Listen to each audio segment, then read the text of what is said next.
nation, and the million faces formed together, made for elevation. And my soldier won't surrender faith is like a fire that never burns to embers. The voice of the unheard, love is the answer. I gotta speak it, believe it, that's how I feel inside. I can't sit here quiet. You can take my heart, you can take my breath when you pry it from the cold dead chest. This is how we rise up, heavy as a hurricane, louder than a freight train. This is how we rise up, heart is beating faster, feels like thunder, magic, static. Call me a fanatic, it's our world, they can never have it. This is how we rise up, it's our resistance, you can't resist us.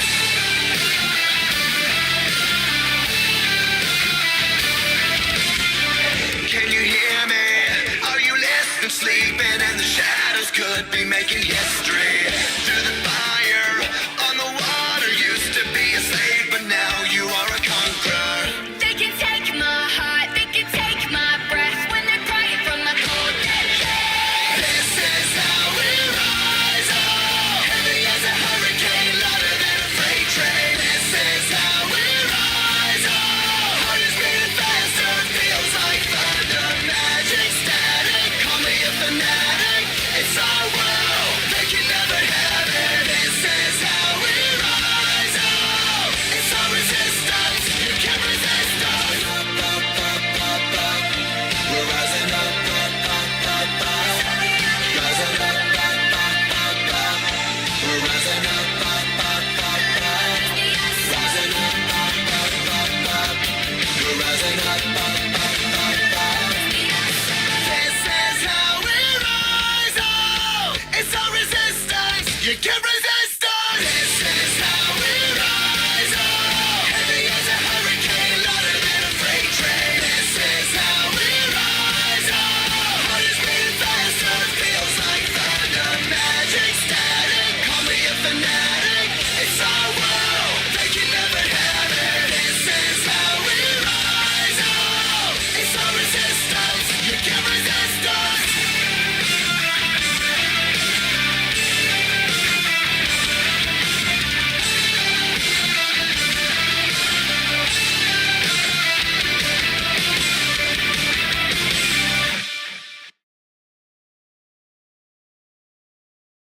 Ladies and gentlemen, welcome to Monday Night Voltage. Aw, yeah, man.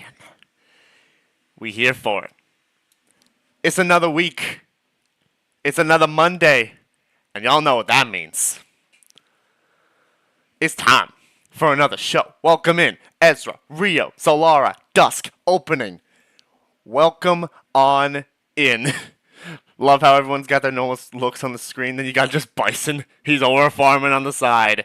Dang right he is. Welcome on in to the stream. Welcome to Monday Night Voltage. We've got a jam-packed show tonight.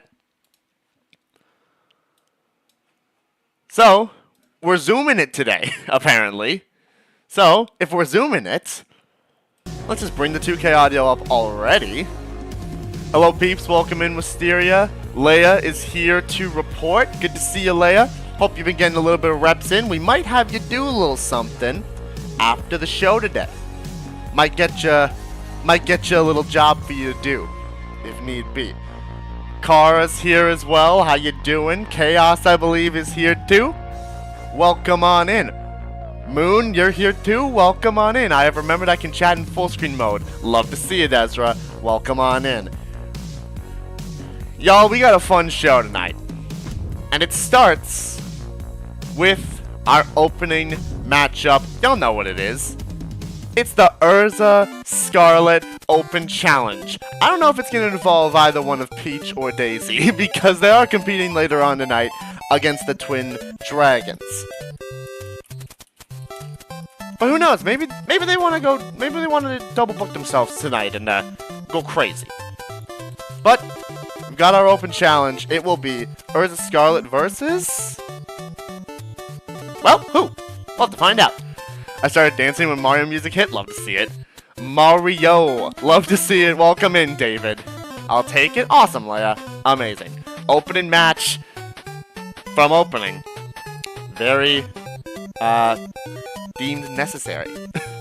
Love to see it. Who's answering Erza Scarlet's open challenge? Well, we're gonna have to just find out as we go ahead and for the first time tonight, we turn up that voltage. You'll love to see it. I wonder who faces Erza this time. Me as well, Dusk.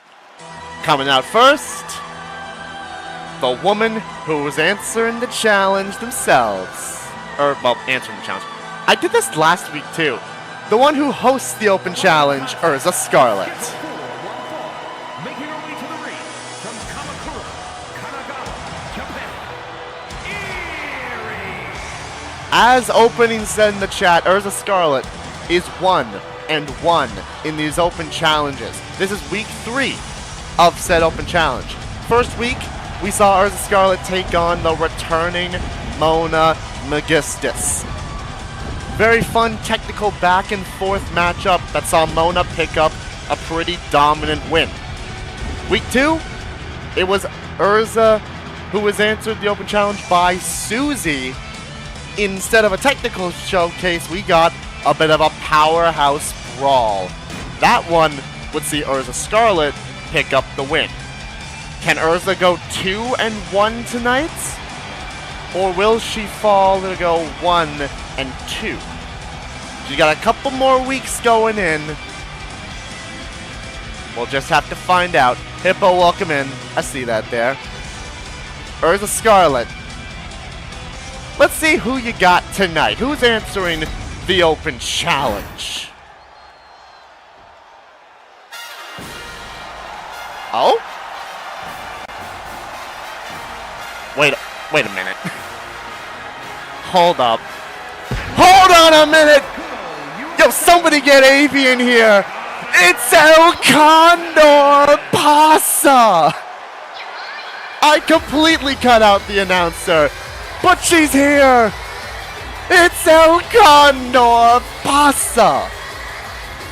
ECP has arrived. Yo, if Avi's around, somebody get him, because this would be sick. El Condor Pasa. That's why you asked for her song? Maybe? El Condor has answered the open challenge. I don't know what we're going to get this time around. We had technical from Mona, powerhouse from Susie. What are we getting? Like a high-flying showcase from El Condor versus the power game of Erza? I don't know what it's going to be, but either way, we're going to find out. Clarabelle, go ahead and ring that bell. And El Condor has flown straight in there. Hurricane Rana to Erza Scarlet. Right out the get-go. It's Avi's favorite wrestler these days. It sure is. It is El Condor Pasa who's answered the open challenge. And forgive the potential loudness of that that reaction to El Condor there, but that came out of left field. Not gonna lie, we see a little bit of real graps engaged from Erza and El Condor, and surprisingly, El Condor is the one who gets the advantage as we get a bit of a clean break. But I don't know where Clarabelle went, but that works. Another lockup from these two, but Erza not going to be outdone. Pushes El Condor up to the ropes. Oh, and never mind. Erza not too happy about the fact El Condor got the advantage. Little cheap shot in there. But El Condor not done just yet. Bulldog. I heard legends of El Condor. This will slap.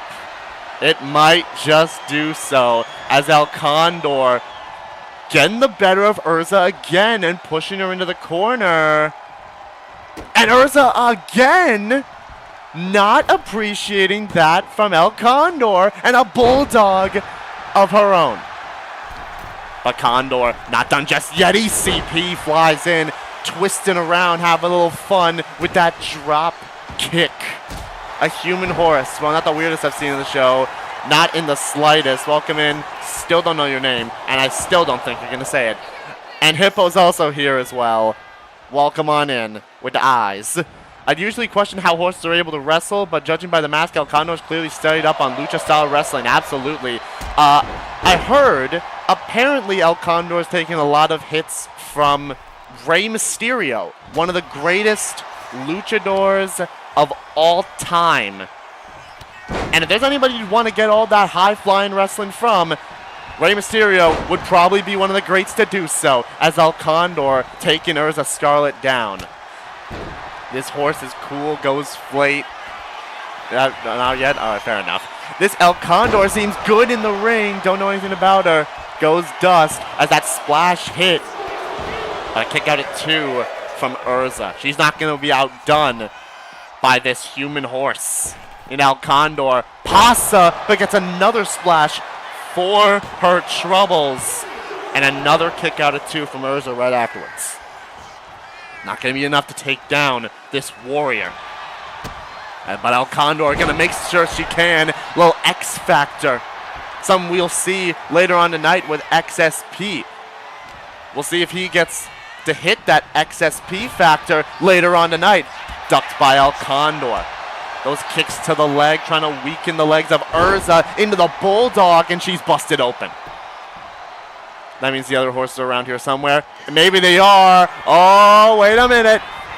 El Condor is dialing it up. 619 is caught by Erza and slammed down onto the mat. Trying to get a little fancy with it. Erza wasn't having it. Taking Condor into the corner. Doesn't have the finisher lined up yet. We've seen her use that muscle buster from the corner before, but gets caught by El Condor with that back suplex. And now it's Erza who's got to retreat to the corner.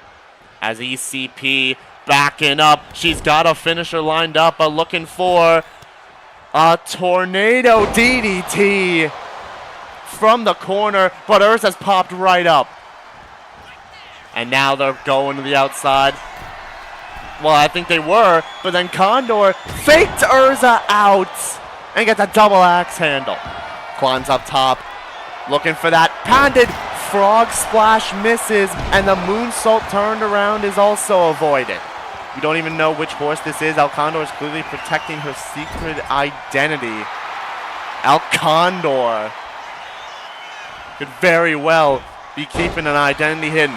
That monkey flip landing on Erza. Calling for her to get up as ECP putting Erza Scarlet on the ropes, but gets dumped out the ring. The horse is quite the clever one indeed, able to outsmart Erza for at least a second, but now it could be Erza who's trying to outsmart El Condor, but it didn't work. Jumped a little too far, and El Condor capitalizes. DDT. Erza sending El Condor off the ropes. Went for that strike, that clubbing blow, but Condor ducked out the way again. Condor is here. Welcome in, Polka.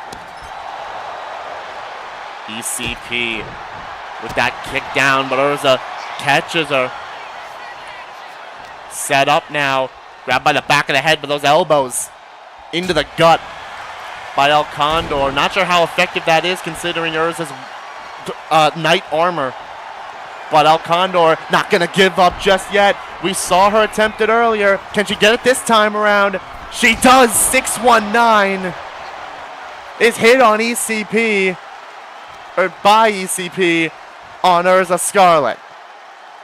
Dragging her away from the ropes. Goes in for the pin off of that 619. And that is resiliency from Erza.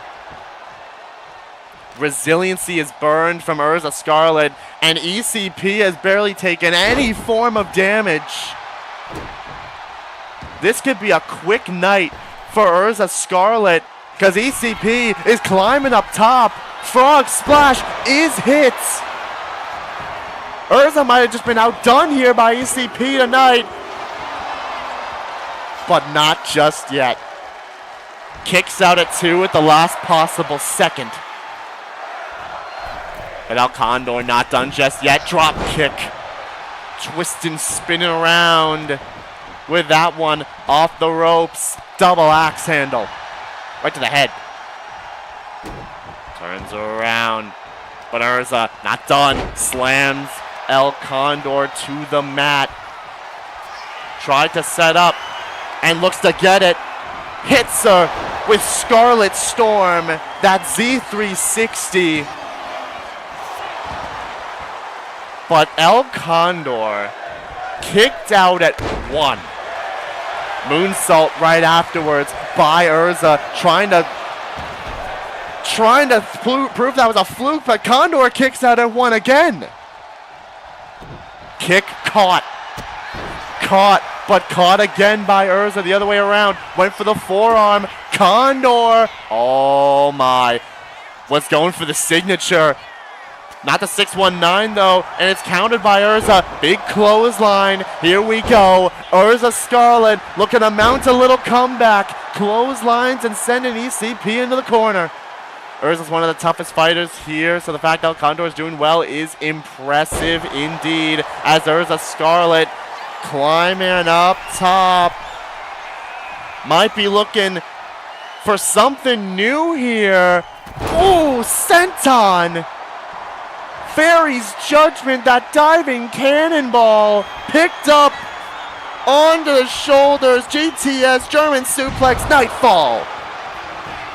El Condor doesn't have resiliency built up, and that does it.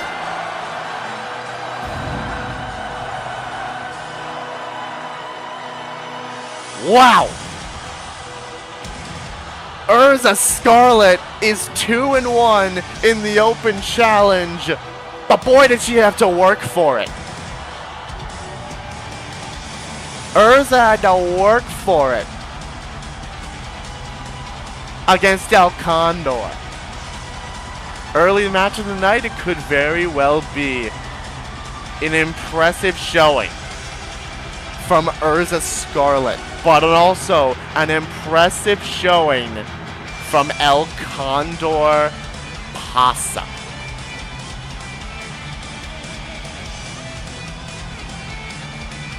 She put everything on the line in this matchup. You saw it right here. Couldn't hit the 619 earlier, but would get it right here.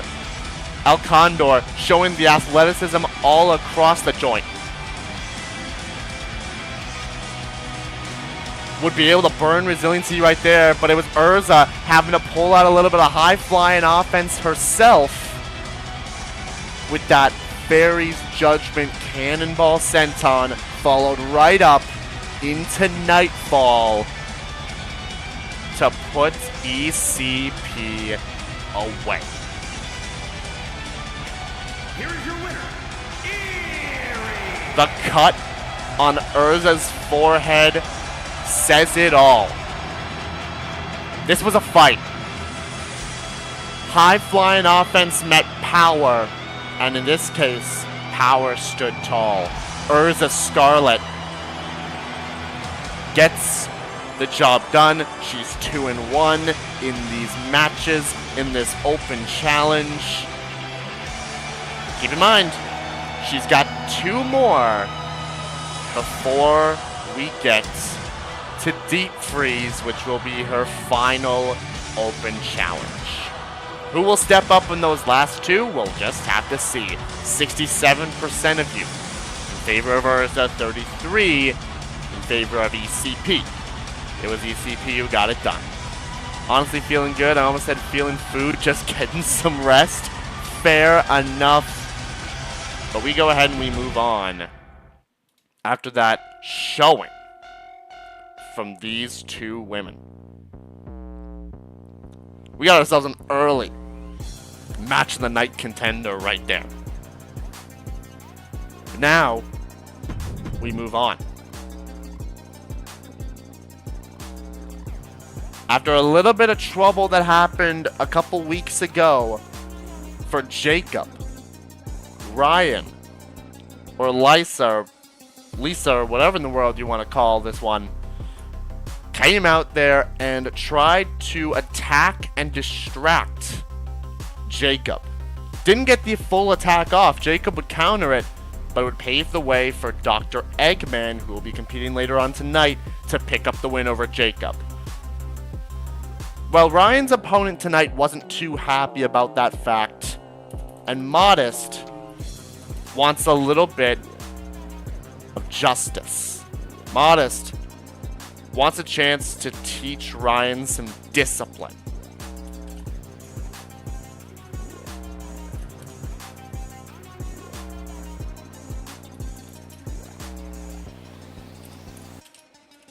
So, we'll see that tonight. It will be Modest versus Ryan. One-on-one. Right now. That took a second. Poll is up. Ryan versus Modest.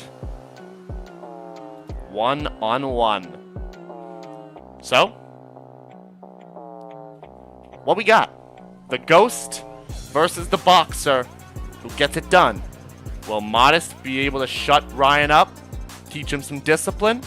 Or will Ryan show that it doesn't matter about discipline when you can just ruthlessly take out your opponents? Calling out, Jacob Dude comes out at some point to get revenge on this Ryan / Lisa / whoever the heck. It could very well be the case. I don't know where. I haven't seen Jacob today, so maybe he's here, maybe he isn't. I'm not exactly too sure. But let's go ahead and turn up that voltage, shall we? And there we go. Here comes Ryan. Ask and you shall receive. Jacob's out here.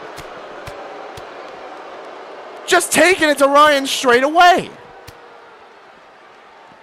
And Bobby's calling for some security. Security coming out here to restrain Jacob.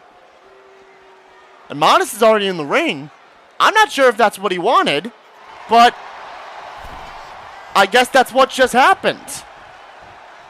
Modest pacing and now going right out there to confront him, but Ryan didn't even seem like he was fazed by the attack, just got right back up. It's now taking it to Modest. And these two brawling on the outside now. An exploder suplex from Modest. Called it. You did call it. Jacob out there to teach Ryan a lesson that you don't mess with him. It seems like. But Ryan maybe looking to take that out on Modest, but gets back in the ring actually. And so does Modest, and the bell's rung. The match is underway, as Modest took the early advantage, taking Ryan down. But Ryan popping back up to his feet, hits a neck breaker. You gotta think, Jacob's already done a little bit of damage to Ryan that could factor into this match. But an armbar locked in, that's taken out by Modest. I don't know who can be scarier, Jacob or his parents. I don't know. Apparently I heard the GM was choked by one of them. Don't know if I like that. Oh my gosh, Ryan. Holy moly, burning hammer. And Modest got right back up from it. Moonsault from Modest, but doesn't land. Ryan a little too far away. Counterpoints, my Ryan, he's cracked. Yeah. Modest. Over. Flying in. Oh! Overhead belly to belly. But Ryan gets out of there right afterwards. Ducked underneath. Ryan, back elbow. Immediate cover on Modest right afterwards. Kick out at 2. Early doors 2 counts. As Ryan sends Modest into the corner now. And just stomping away at the gut of Modest. But he rolls out the ring. Ryan grabs him by the back of the head, but those elbows once again from Modest, and a clothesline leaned down to hit him with it as well. As Modest, shot caught. Ryan with a couple chops, but blocked one of them. Does Modest do? Ryan, hold on a minute. Picking up Modest, and that small package driver that he calls Dream Street. And now, oh no, looking for it already. That crossface cinched in on Modest early doors. But Modest doesn't burn resiliency. He gets out of it. No resiliency burn just yet by Modest, who flies in, went for the clothesline. Ryan moved out the way. Big power bomb. Mostly putting my 2K stuff on crack. I'm glad Jacob got the revenge he deserved. Seems like it. Jacob hopefully got the revenge that he did that he wanted on Ryan. But now, on the outside, Ryan's taking it to Modest. Knee to the face and a clothesline. Oh, caught the kick. Caught the kick by Modest. And Ryan taking advantage. Sends him into the LED ring post. Count of 4. As Ryan now picks up Modest. But a couple elbows from Modest. And now look at that. Doesn't go after him. Instead, gets in the ring. But so does Ryan. Modest, I don't know if that was a smart idea to taunt. Because now Ryan's got him up. And another burning hammer. I'm going to have to fix that after the match. Thanks. Yeah. Thanks, Moon. Appreciate that. Ryan in trouble. Modest with a moonsault. And down goes Ryan. Maybe don't be so cracked. I don't want you to win this for once. Quiet Riot. Delivered by Modest. Right to the dome, but he didn't even go for the pin straight away. Doesn't go for the pin straight away, but now does. Took a second there to catch his breath before doing so, and that might have cost him because that's allowed Ryan to kick out at 2. No resiliency. Modest with the strikes though, and a gut wrench suplex.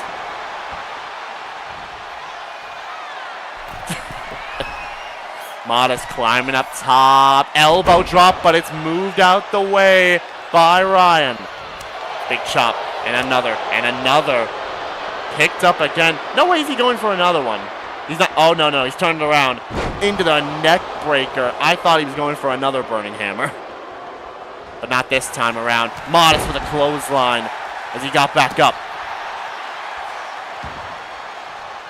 You've seen Ryan as of late. He's gone a little, oh, what? Huh? What on earth was that? Ryan just cut the lights on us and then hits neon lights. Neon lights to Modest. And that's resiliency.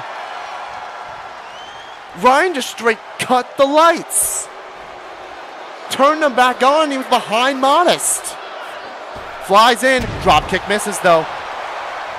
Modest, he's got an uphill battle. You see the cut on his forehead, but now these two are going back and forth, and I don't think Modest would have wanted this any other way, because now the train blows.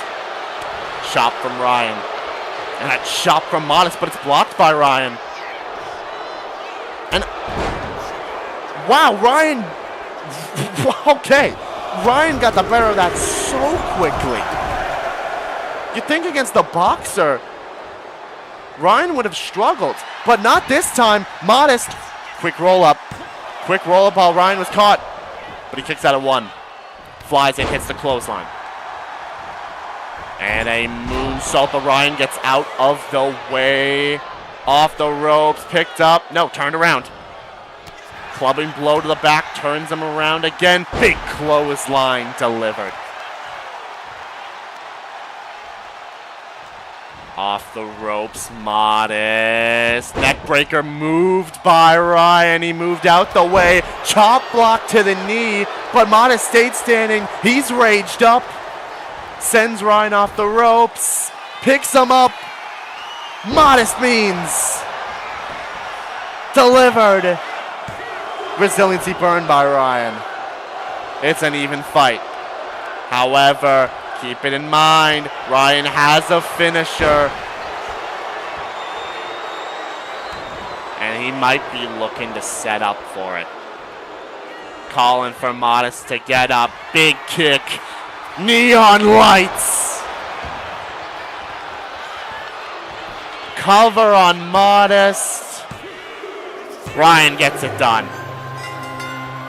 Ryan picks up the win. Jacob's back out here again. Jacob's back out here again for a second. Is he not done? Oh, wait. Hold on a minute now. Hold on a second now. Ryan's going up to the stage to meet him. He's going back up stage to meet him again. Jacob's not done with Ryan just yet, and they're going up there.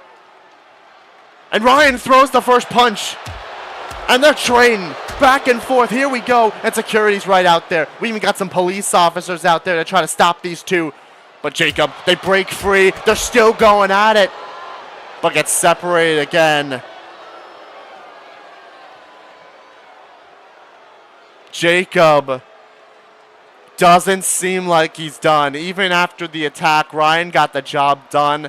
But Jacob still wasn't done with him. 62% in favor of Modest, 38 for Ryan. The Ghost and the Son of a Jaeger should be interesting indeed. Jacob returned a message of aggression against Ryan using his tactics against him. The rivalry between these two is reaching a boiling point as the superstar is not letting his rival walk over him. This big opportunity to capture the vacant title. There's no vacant title. We have a champion already. What are y'all on about?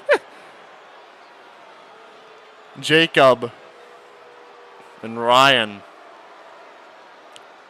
It seems like something's got to be done about this. Because it doesn't seem like these two are going to stop. At least at this point. Either way, we move on. In the show. Waiting for a sign. I've overcome my darkest nights. I am ready. Well, I am coming up ready. next, it is our tag team champions for the women's side. We saw the men's tag team champions, the Bro G's, in action last week. This time around, it's the women's tag champs who are in action. It is the Twin Dragons, the tag team champions Chie and Yukiko, versus a team that nearly took them to their limits and nearly took the titles instead of them. Peach and Daisy, Double Blossom. This confirms across WWE's My Creations Are on Crack, 2K is on drugs. Dang right. I hope Jacob's okay. I think Jacob's fine, Dust. I'd more be wondering about both of them. Both Jacob and Ryan.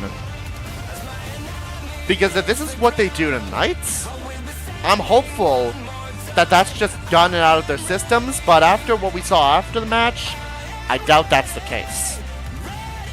Anyways, we can save that for another time. Let's get into this tag team matchup as we go ahead and turn up the voltage.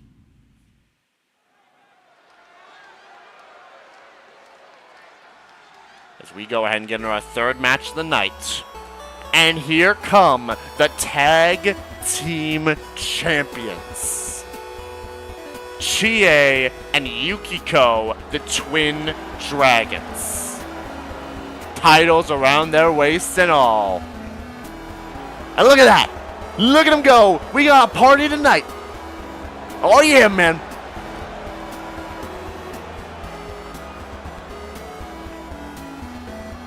The following contest is a tag team match set for one fall. On the way to the ring, the Global Women's World Tag Team Champions, Shin A. Sakamoto and Yuki Chohamaya, the Dream Team. The swag has been brought tonight. Doubtful when the spirit sets his sights, they become very, very focused. And Ryan himself, glad Jacob actually attacked me back. A one-side rivalry would be very unfun. As for Modest, you fought well, but like I said in the group chat, I'm afraid I'm the one teaching lessons. Well,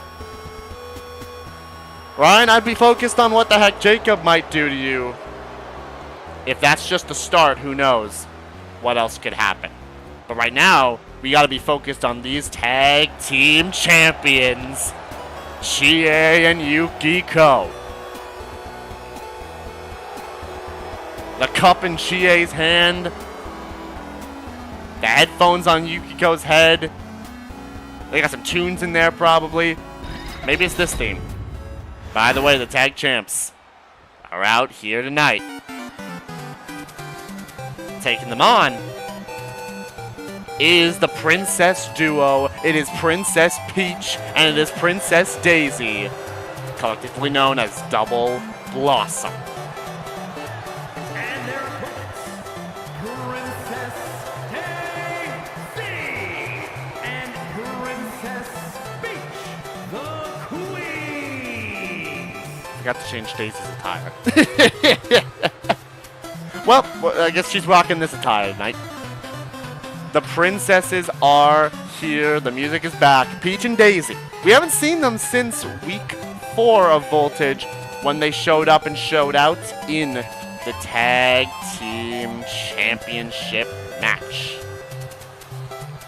Peach wasn't that great in the matchup. Daisy, on the other hand, took it to another level and was nearly able to capture the gold when Yukiko made a mistake. Albeit it wasn't the case on that night, these two could be looking to make a claim for the Tag Team Championships in the future. We already know the current #1 contenders being the Venom Vixens, Jury, and Harley Quinn. Maybe Peach and Daisy will get another shot in the future, but for right now, we got a tag team match set up. Bobby's calling this one. Here we go. Yukiko sending Peach right into the corner and immediately making the tag to Chie. And Chie right in there, that shining wizard. Downstairs, per my burritos with people playground. Why did I hear a second explosion? Oh gosh. That would be concerning, Hippo. Hopefully everything's fine there. Chie with kicks to Peach and a knee to follow that combo. Chie, a master of kicks. A master of strikes. And oh, taken into the corner, and then Yukiko laying Peach out. Sent back into the corner again. Tag is made to Yukiko. Double team now from the Tag Team Champions as Yukiko flies in with a knee drop. It was in the game, I was just confused. Okay, thank goodness. Thank goodness on that front. Yukiko. Actually, I don't know if Yukiko wanted Daisy tagged in or if she just took a second too long that allowed Daisy to tag in. But a roll up by Daisy. And a quick 2 count right away on Yukiko. Daisy, there is a chance that Daisy could have Yukiko's number. She didn't get the win over Yukiko, but she was taking it to her in that tag team title match. And right now, it's a very even balance between both Yukiko and Daisy as these punches land from that feisty princess, but Yukiko not having it. Duck through, roll up on Daisy. Kick out at 1. Combos picked up now. The strike, the kick down into a DDT. That little combination from Daisy. And the tag out. Yukiko tags Chie in as Daisy stepping out, stepping in. Or jumping out and then rolling in this case. Daisy. The battle of the very similar haircuts. I'll be for real. Daisy ducking underneath. Over top. Big back elbow to Chie. As Daisy might be looking to make the tag into her partner, but no. Chie gets the elbow up. But gets caught anyways. Punch from Daisy. I'm not even close on that one. Daisy picking up Chie and an exploder suplex and kips up right afterwards. Daisy sending Chie into the corner, makes the tag. In comes Peach. Lifted up, back suplex, and Peach grabbing Chie with that neck breaker. But Chie back up, and instead of going after Peach, knocks Daisy down, and that allowed Peach to miss that upcoming drop kick. Okay. Peach kicking out at 2 there, but Chie stepping in, rolling in now. Peach went for the kick, caught by Chie, lifted up, and into the corner goes that princess. Chie tried to send Peach into the corner, but gets sent herself. Back and forth these two go. Big knee from Chie. She's got that galactic punt in her arsenal. We might see it tonight. But right now, the tag's been made to Yukiko, and they're looking for the same maneuver again. Irish curse into the knee drop, and Peach is busted open. And Yukiko Amagi now going to work. Forearm misses, though, as Peach grabs the leg, and an Achilles lock. Cinched in, but Yukiko gets out of it in quick fashion. Oh, wait, Yukiko's got that signature lined up, but caught. Caught by Peach before it could land. Hurricane Rana. And that's the signature from Peach as well, that Hurricane Rana. Kick out at 2 by Yukiko. Chie didn't come in. But now Peach has a finisher. They could be looking to set up here. Tags made to Daisy. They've got that tag team finisher on lock. Royal Bloom to Yukiko Amagi, who, keep in mind, does not have resiliency, but Chie comes in and breaks it up. Daisy flying in. Clothesline, I think tried to go for Chie, but Chie got out of there real quick. Big counter from Yukiko. And now she's going to have to make a tag. But Yukiko not looking to make a tag just yet. Instead, flies in crossbody. Tucks the leg. Cover. Kick out at 2 by Daisy. Daisy surviving at the current moment. But Yukiko grabbing the neck. And a little miniature stunner. But the tag made to Peach. Yukiko didn't go make the tag to Chie.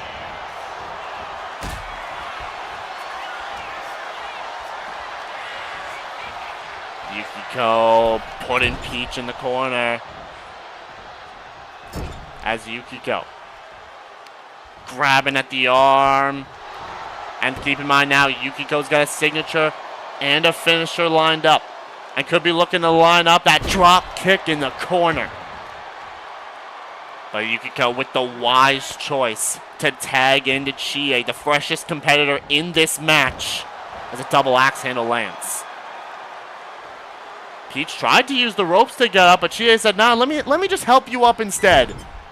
Goes to the corner, makes the tag to Yukiko, and they're setting up little knee strikes to Peach. And then a gut buster. Right on to the knees. Oh, wait a minute. Peach is lifted up. Down with the Crimson Flame from Yukiko. And now could be setting up. Not going for the Amagi in, but checkout has been hit. Peach has just been checked out, but Daisy comes in to break it up.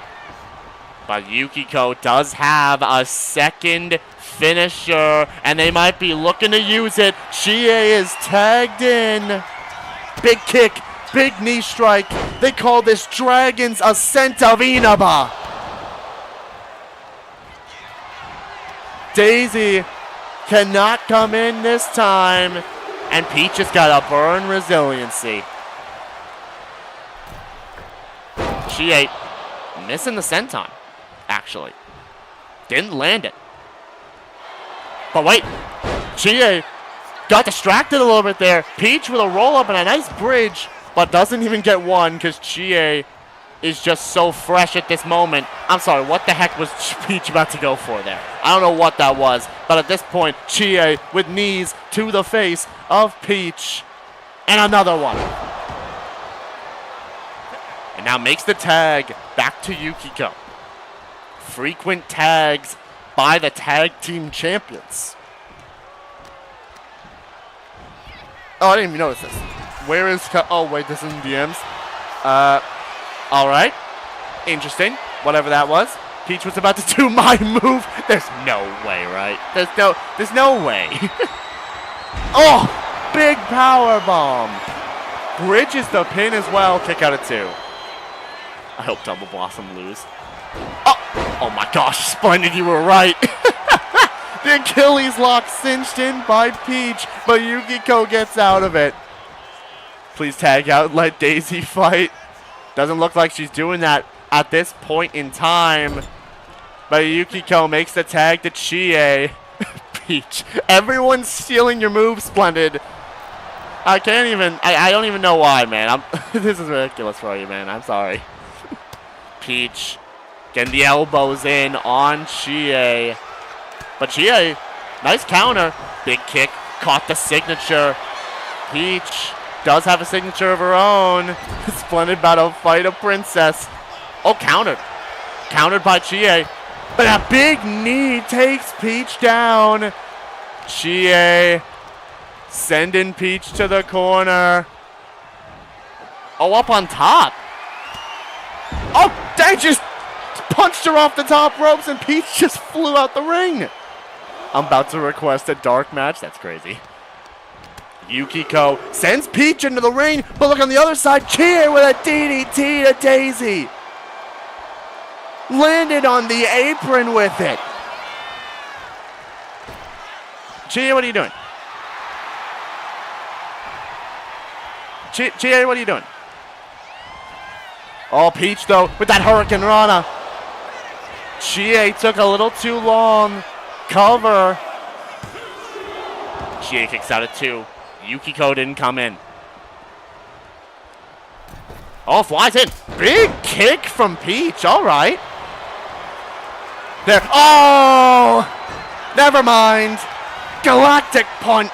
Right to the head. Right to the dome. And the tag champs pick up the win. Big win. Wait a minute. Oh, you gotta be kidding me, man. Harley Quinn and Jury assaulting the tag champs.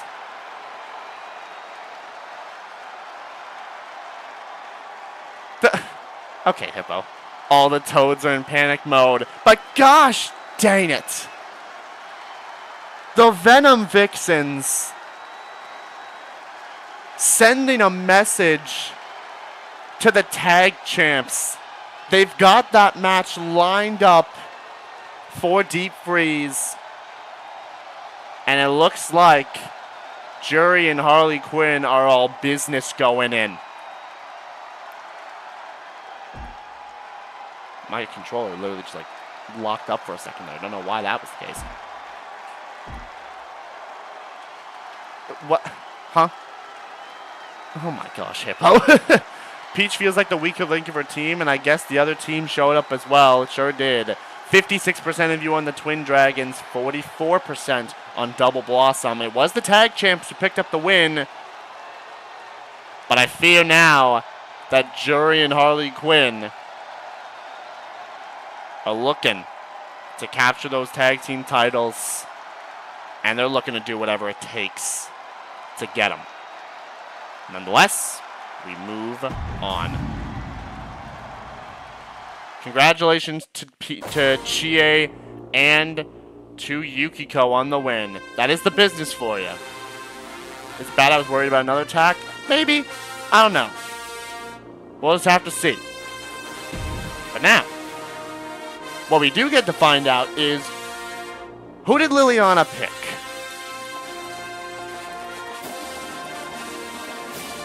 Miku is set to take on an opponent of Lilliana's choosing.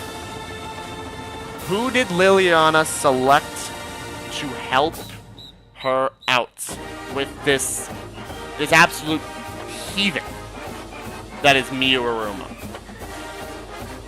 We'll find out as we now go ahead and turn up that voltage for this next match. Hello, welcome in, M. Wait, I think I've seen you before. You're Marcy, right? I think that's it. Welcome in. How you doing? Absolute heathen. That is Miku Aruma, and speaking of, here she comes. Miku Aruma. Making her way to the ring from Miami,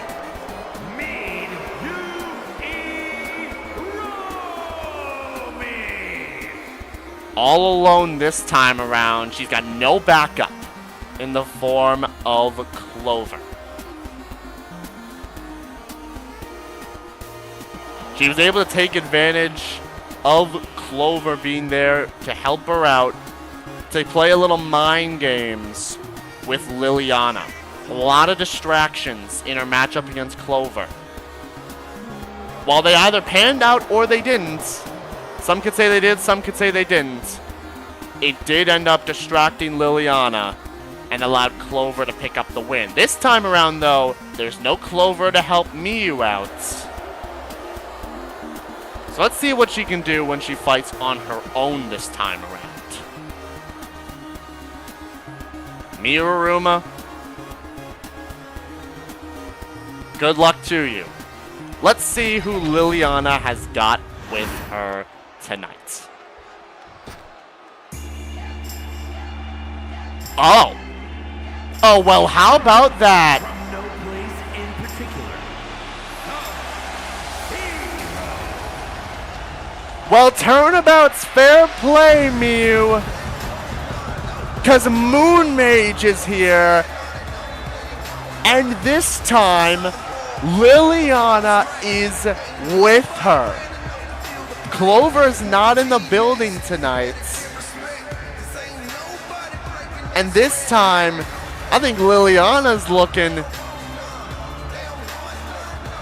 to get a little revenge.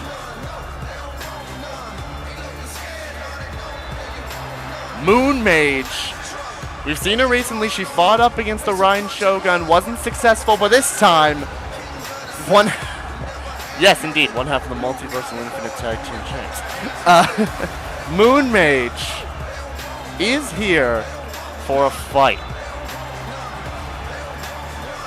She almost became GWE Women's World Champion. Now got an opportunity to help out a Shadow Dragon in the form of Lilliana. Nothing more fun than a good turnabout. A little payback goes Kaz. Will they pick up the win? We'll just have to see. It is Miku. It is Moon Mage. One-on-one. Here we go. Clarabelle. Call it down the middle.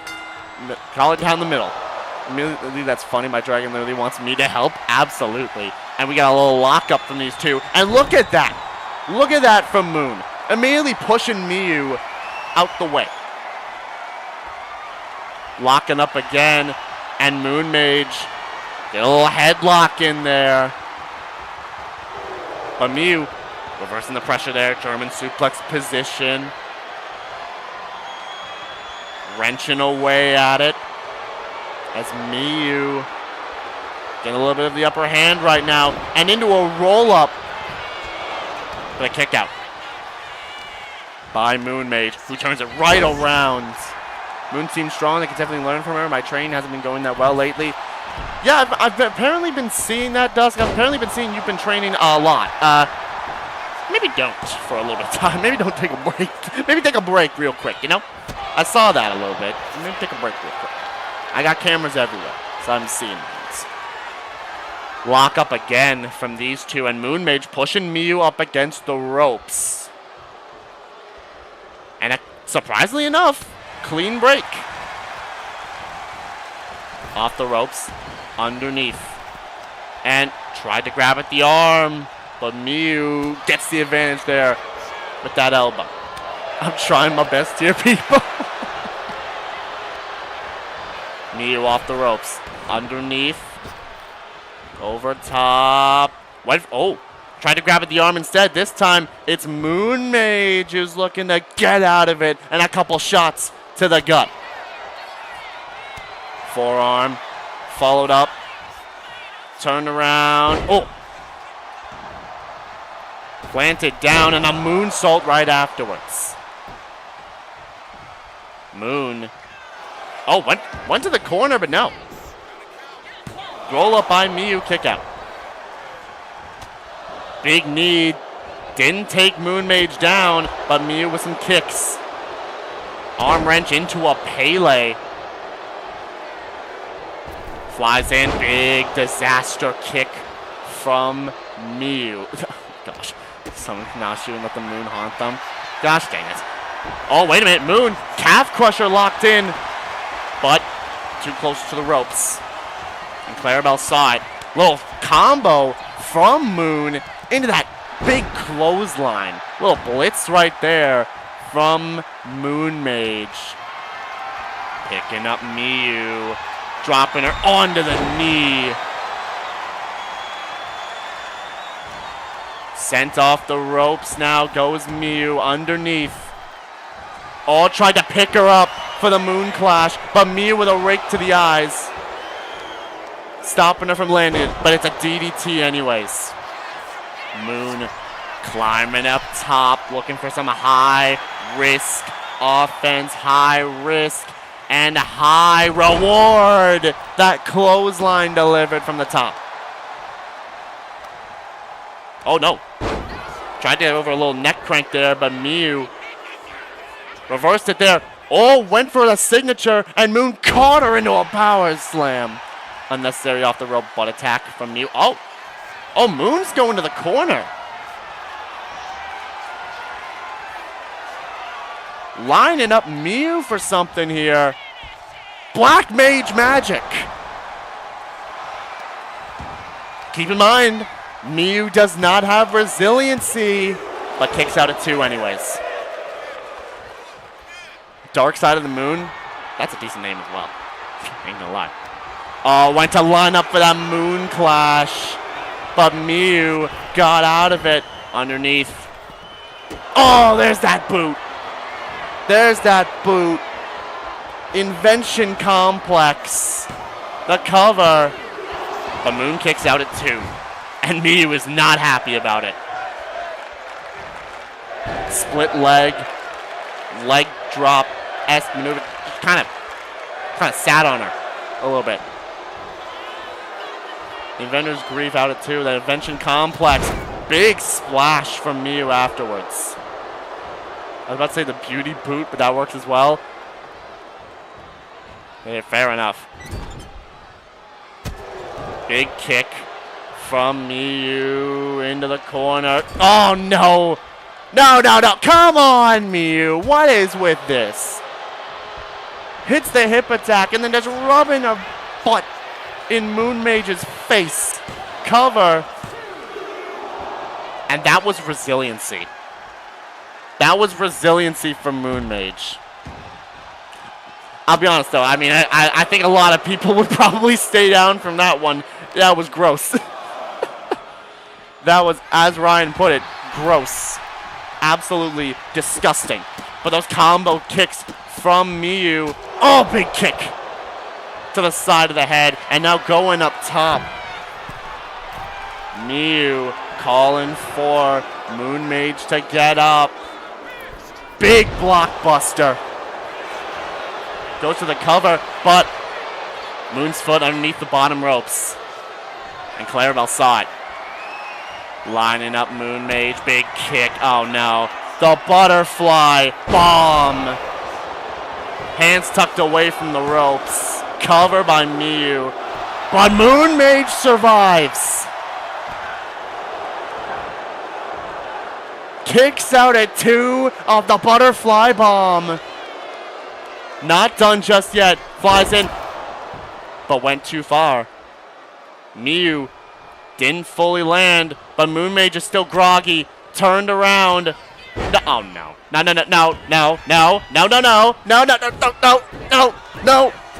Gosh, dang it. Oh, Miu, why? Why must you do this? Oh, wait a minute. Wait, no. Miu got her feet on the ropes. Clarabelle didn't see it. Clarabelle didn't see the feet on the ropes. And Miu, once again, cheats to win, using the ropes to her advantage. Listen, Moon took it to Miu. And at the end of the day, Lilliana, despite being at ringside, didn't actually get herself involved.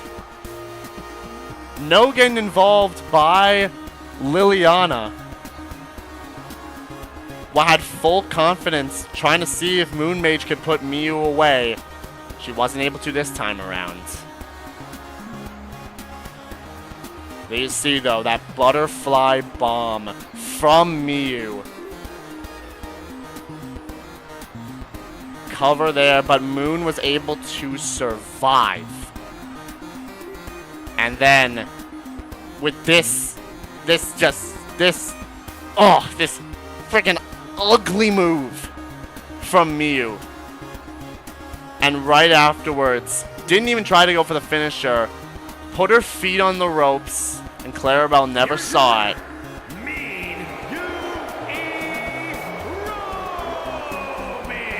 Miu picks up the win. She was smart.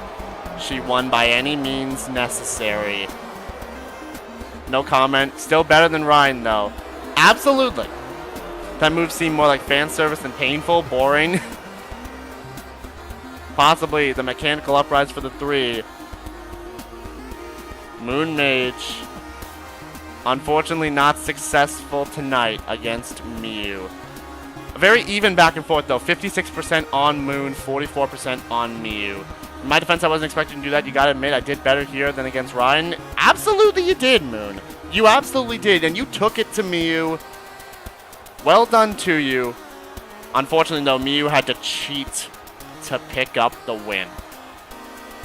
I'm sure Liliana's going to have something to say about that, though. We move on, though. It's a new day. Yes, it is. And now, we got tag team action. Because it is Speed Force versus the Tyrant Syndicate.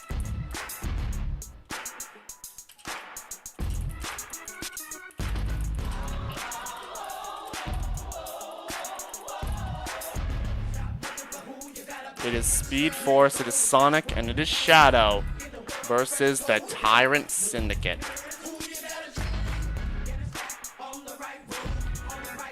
Also, I wasn't here for the win. I was in to get Lily intel, and that's mission completed. Okay. Good to hear.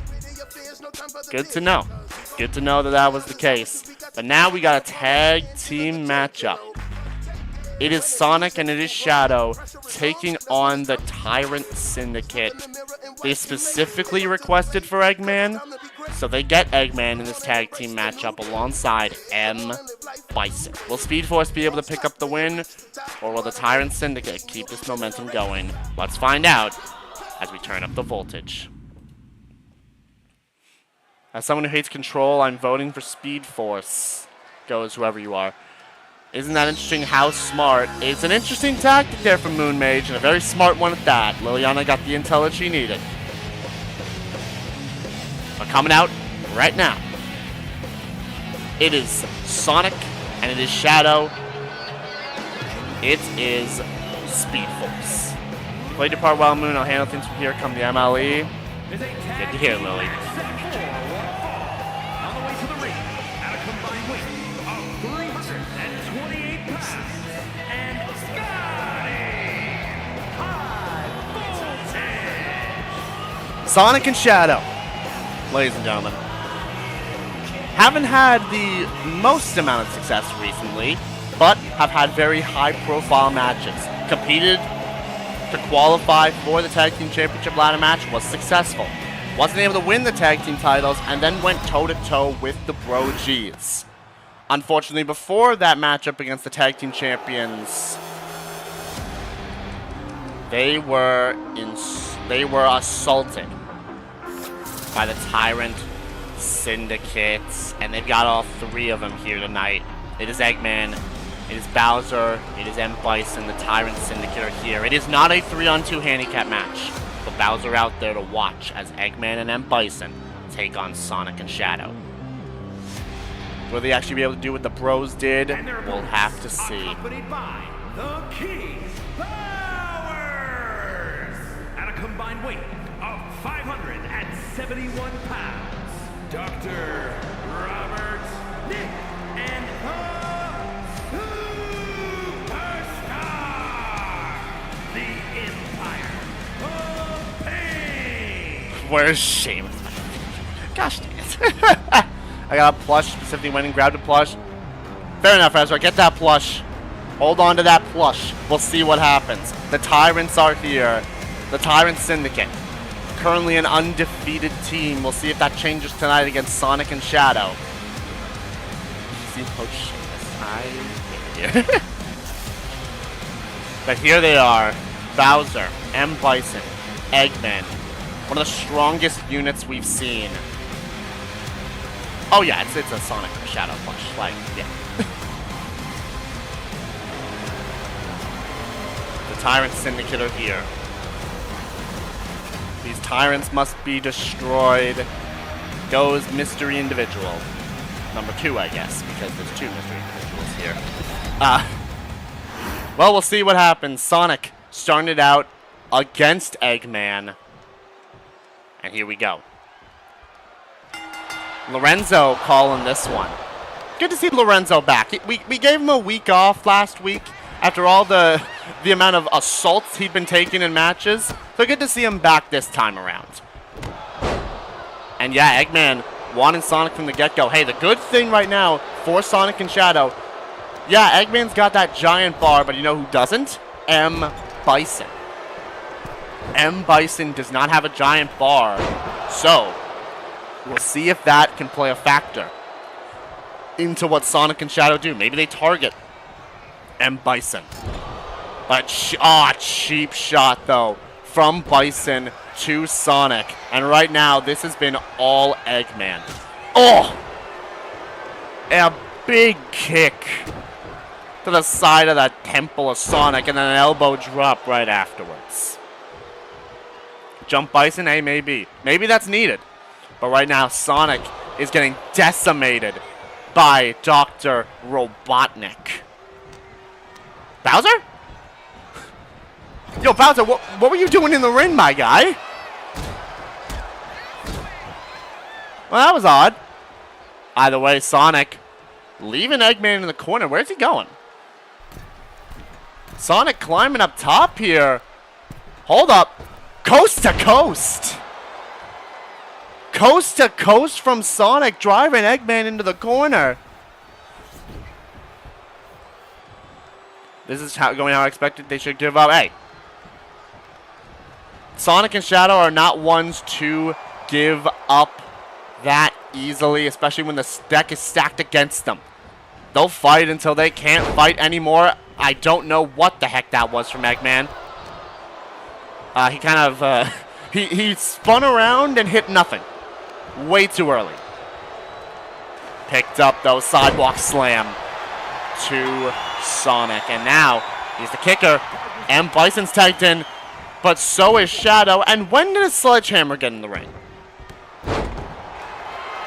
I mean, thankfully, Lorenzo is disposing of it, but I don't know when Bowser managed to sneak that sledgehammer into the ring. But Bison now taking it to Shadow. It might be the other way around at this point. Because Shadow and M. Bison duking it out. The ultimate life form with that senton. Oh, wait a minute. And Bowser distracting Shadow, which allows Bison to take advantage. Cheap shot from Eggman. And a second one puts Shadow in the corner. But he gets out of it, though. Shadow putting Bison into the corner. Tag made to Sonic. Double team from Speed Force as Shadow's lifted Sonic up on his shoulders. Slammed him down. Cover. off that slam. Kick out at 1 by M. Bison. Sonic sends Bison back into Speed Force territory. This is what they need right now. Tried to make that quick tag back into Shadow, but Bison stopped it. And now he's isolating Sonic. Or at least trying to. But that blue hedgehog might just be a little too quick. Lifting Bison up to the top. Right hand. Sonic now setting Bison up here. Could be looking for a superplex. Turns it into a Falcon Arrow from the top. Leg drop, but moved out the way. But wait, Sonic, a little crafty there. Rolls Bison up. But a kick out of 1. Bison survives. Kick blocked. But Bison turning Sonic around. Sonic, though, gets the elbow up. And a backstabber to M. Bison, stopping him from making that tag. And this is what we were talking about. We were talking about the fact that they needed to isolate M. Bison, and it looks like they're doing just that, making sure that Eggman can't tag in. Drop kick, though, is blocked by Bison. But Sonic, quick roll up on Bison, but rolls it back. Rolls the roll up back. Kick out by Sonic. Bison has a signature lined up, but that might have been a little bit of a bad move. Kick. No, it's blocked. Sonic turns him around. Bison with that elbow and a knee drop. Drop the knee. Sonic tried to get there to stop Bison from making the tag, but was a little too late. Sonic raged up, but Eggman's back in and goes to the corner. Oh, no. No! Oh! Egg scrambled. Double foot stomp. Shadow had to come in and break that one up. Yo, did you see his both feet stomped on his head? And this is not looking good for Sonic. He's got him by the throat, cracking eggs. It's a game changer when Eggman gets in the ring, and that's resiliency burned by Sonic. A painful maneuver. Eggman lifting Sonic up, big pop-up punch. But Sonic, not done yet, trying to get a couple shots in. Eggman. Oh, wait. Elbows to Sonic. Sonic not done just yet. Goes around the steps, but right into the hands of Eggman, who sends him into the steps. Count of 7. Big elbow from Sonic. And Eggman, instead of waiting for Sonic, rolls back in the ring. Count of 10. And Shadow, nice cheap shot there. That allows Sonic to roll back in the ring, but gets caught anyways. Headbutt from Eggman, but pushed him away. Sonic pushes him away. He's got to make that tag, but still can't get that giant bar down. It's still up. And a flatliner, courtesy of Eggman. Oh, wait. Sonic takes him down. He took him down there. That giant bar's almost gone. But Eggman, with that reversal, picked him up. Body slam. Off the ropes. Elbow drop. Sonic out the way. Off the ropes, but sent into the corner. Bison with a cheap shot. And tags Bison back in. Goes to the middle ropes. Oh! Went for the signature. Sonic got out the way. He moved out the way of that giant elbow, or that forearm that's going to land on him from the middle ropes. Oh no, wait. Double team now. Tag into Eggman. Oh no. Send up. Ugh! Boots to both sides of Sonic's head. Sonic might just be concussed. And I think he is. Sonic's concussed after those boots to the head, and Eggman took full advantage. The Tyrant Syndicate get the job done. Eggman is that deciding factor. We talked about needing to isolate Eggman and give credit to Speed Force. They tried. But the second Eggman got back in, it was elementary. He's durable. I think he's good. Yeah, honestly, Sonic might be concussed, but he's probably going to be good in like a week. He's probably fine. You see this right here, though? This is probably what dazed Sonic. That double foot stomp. Egg scrambled. And this was setting up the beginning of the end for Speed Force. Going super might have really helped this match against a team of undefeated fighters. One who stopped that by wasting it on a ladder match. Dang, Ryan. That's crazy. That's crazy. How bothersome indeed. A cheap shot from Eggman. And here's where it was right here. That double boot from Bison and Eggman, cracking both sides of Sonic's head. And that was enough to keep him down.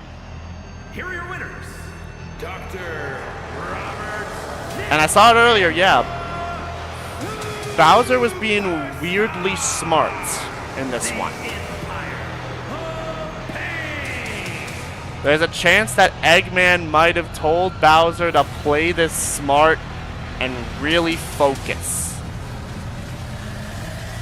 Nonetheless, it is a win for the Tyrant Syndicate tonight. 62% of you on Speed Force, 38 on the Tyrants. And they get the job done. We move on in the night.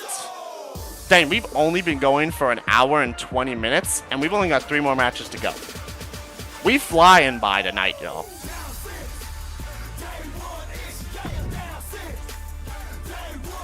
We are flying by in matches tonight.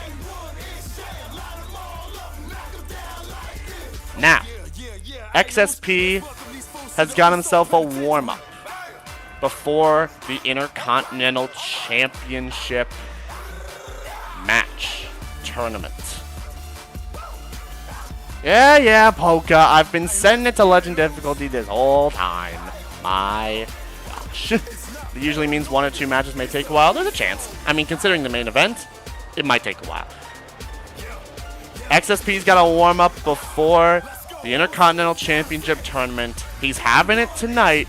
Who is he taking on? We will just have to see. As we go ahead and get ourselves ready for this match.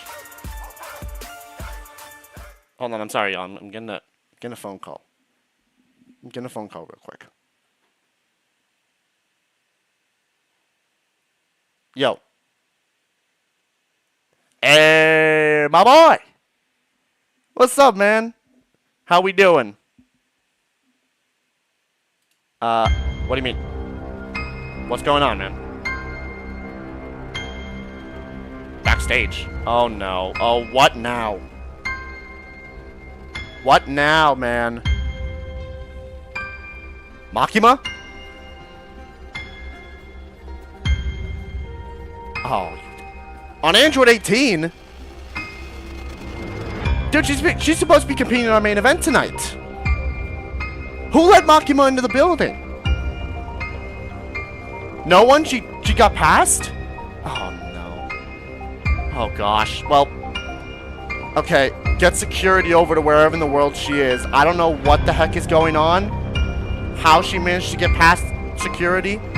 She's not supposed to be here. She is suspended. At least, she was at least suspended for this week.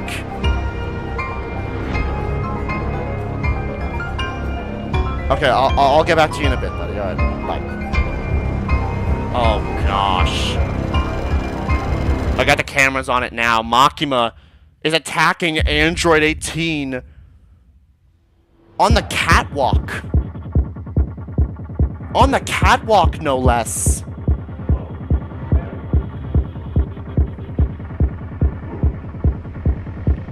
Android 18's supposed to be competing later on tonight. She's supposed to be competing in our main event. And like I said, y'all, like I said on that call, Makima's supposed to not be in the building tonight. She was suspended for this week. And, oh no, no, no! No, not that frickin', not whatever in the world that is again. No, no, no. We saw her do this against Mona. She dropped her. Oh gosh. Makima.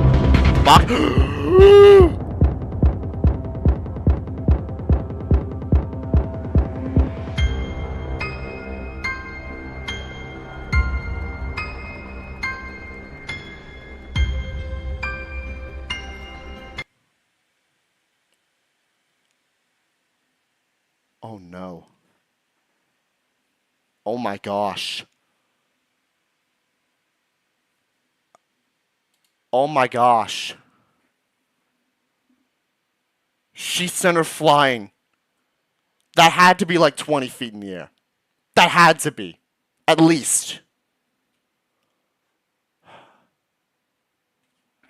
Oh my gosh. Okay, I've been told security's gotten to Makima. They're getting her out of the building. Oh no. Up.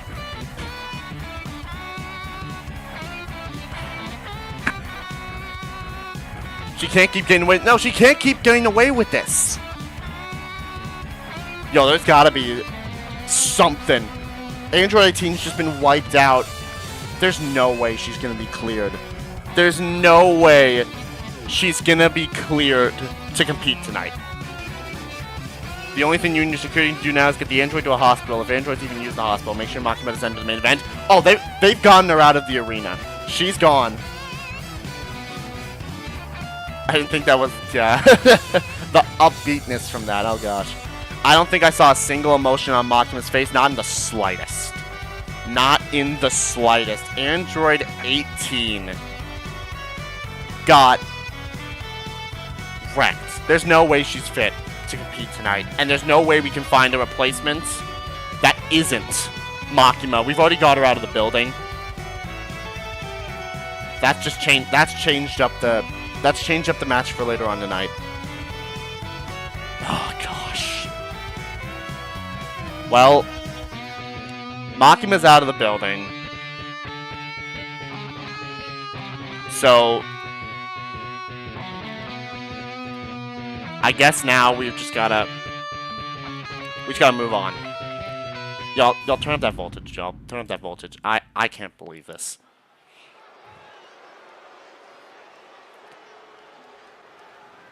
Alright. I gotta clear my mind off of that. Let's get to this matchup here. XSP is here. Making his way to the ring from Amsterdam, weighing in at 228 pounds, XSP is here.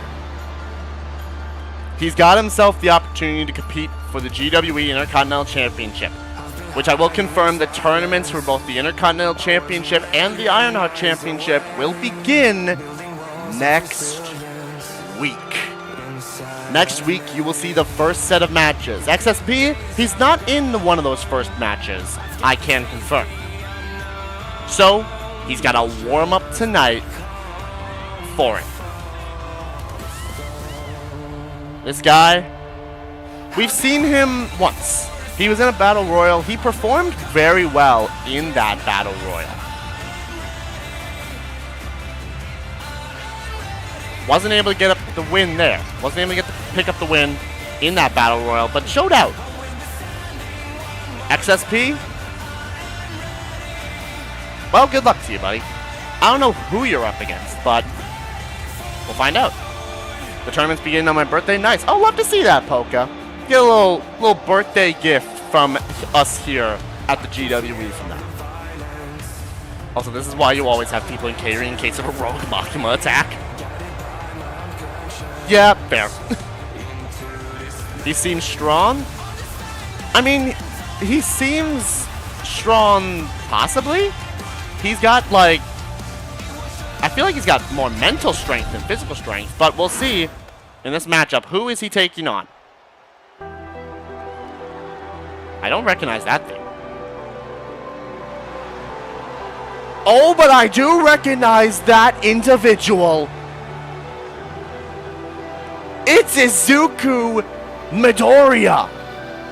It's Deku. From Yamaguchi, Japan, weighing in at 225 pounds, Izuku Midoriya from My Hero Academia. Mask on and everything. Considering he's wearing the mask as well, oh yeah. The hero of My Hero Academia himself.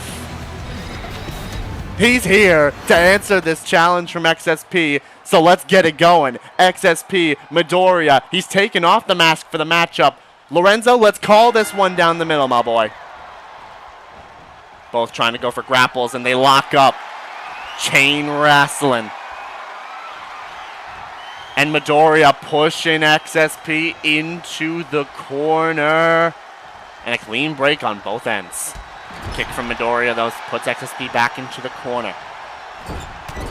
Big forearm to the back, and now Midoriya going to immediate work on XSP. Tornado DDT.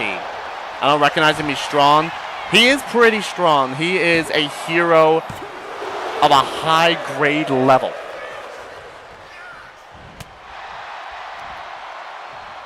Fit with a bunch of strikes and combos and punches alike. Midoriya is taking this one early to XSP.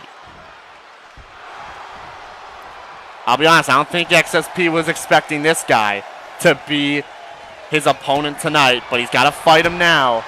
I heard he can beat anyone that's... Oh my gosh. I hate you. Keep in mind, Deku's mentor was the hero in My Academia for a long time. Yes, I have heard about that. This All Might guy. XSP kicking out off that moonsault. Picked up. Oh, big body slam from Midoriya. And he's already built up a signature and has not been hit. Like a single time. Oh boy. Oh, goodness. Big kicks, that shoot style. Oh no. He's got XSP lined up already. Detroit smash. Right away. XSP's immediately burned resiliency. Holy ever-loving moly. Deku's not playing around. Tried to fly at him. And XSP got out the way. Elbow to the head. XSP's got to fight this one now. He's got to get some momentum back, and it looks like he's trying to do so. Sending Midoriya away. Turns him around. And locking in an arm bar on the outside. We might need to keep Deku if he just murders XSP. We might need to keep Deku. Even if he doesn't. This man's insane super kick to the head. Grabbing him by the leg and plants some leg trap DDT. Elbows from XSP though. Went for a strike, got caught, count of 8, and sent into the apron, the barricade. Strikes. And Midoriya sends XSP back into the ring and gets back in the ring himself. Knee drop to XSP. And Midoriya, Deku's almost got a finisher built up again. He is just demolishing XSP in this matchup. Big drop kick. Goes to the corner. No, goes to the top. Flies in, elbow. He was actually going to be able to reach that, but XSP got out the way. Oh, wait a minute. Midoriya with a drop kick. Little athleticism from a great hero. Oh, no. Oh! Yo, XSP's dead. That's another Detroit smash. Yo, he killed him. Yo, he killed him. He killed him. Oh my gosh, he killed him.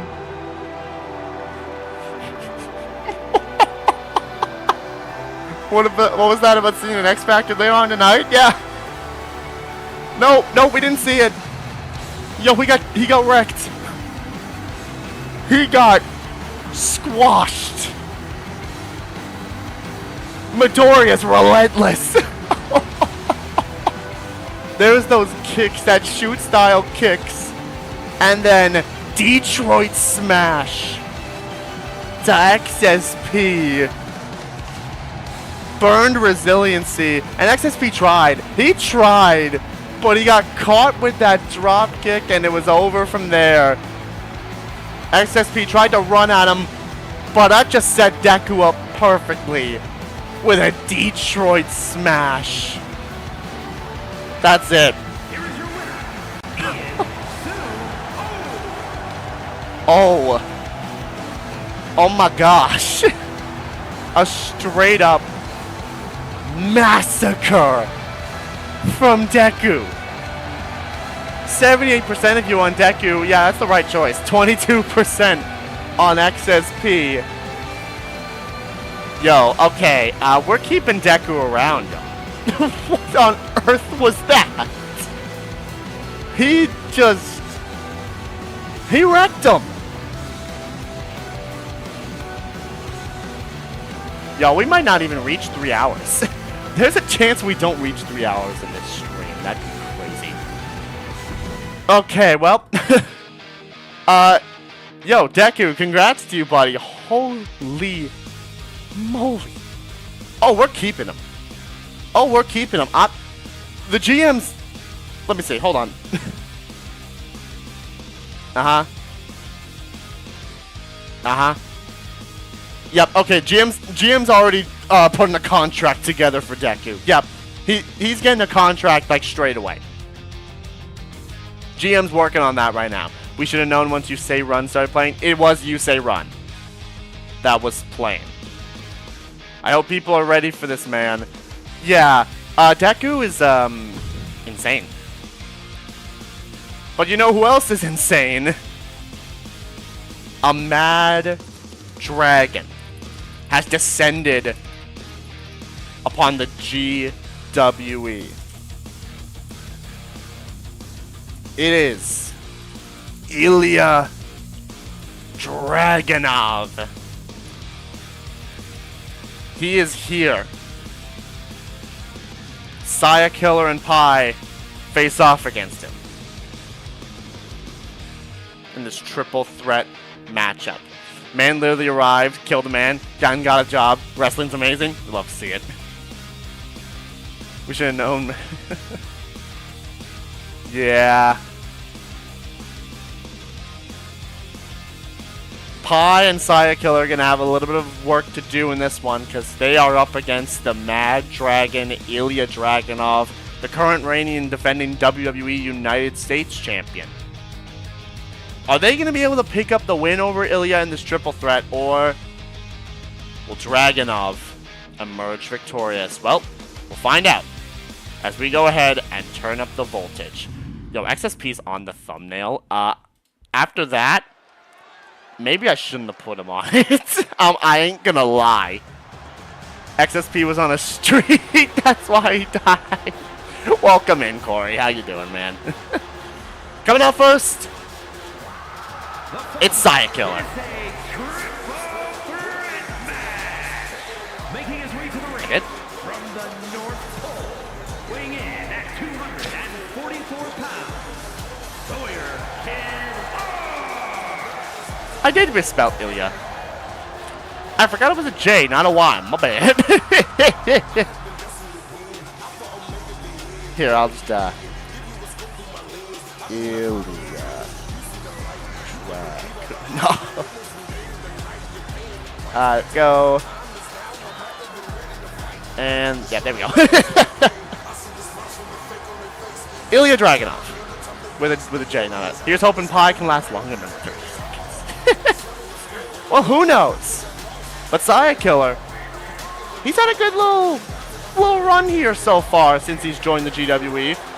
Had some good caliber matches, teamed up with Opening beforehand, competed in a huge 6-person matchup where he unfortunately was not successful in that one, but he's back again. Looking to see if he can pick up his first win tonight. I'm not in this match, he's fine. Dang.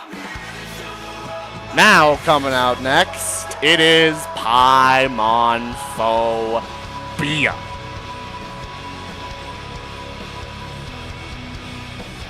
And his opponents, first from Hackensack, New Jersey, weighing in at 196 pounds, the Icon Pie. Dolph, that you? Oh, it's Pie. Yeah, it's Pie. Pie, probably a man who'd be cocky and confident enough to try to step up to Ilya Dragunov.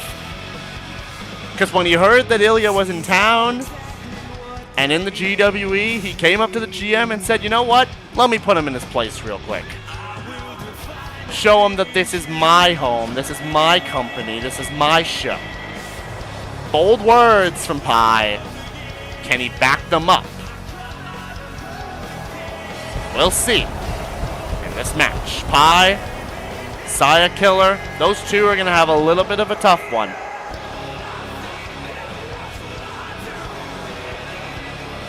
We'll see if either one of them can get it done. It comes with an H-bomb. He's not facing Marcel, I believe. He's not facing Marcel. He's not facing Opening. But here comes the Mad Dragon.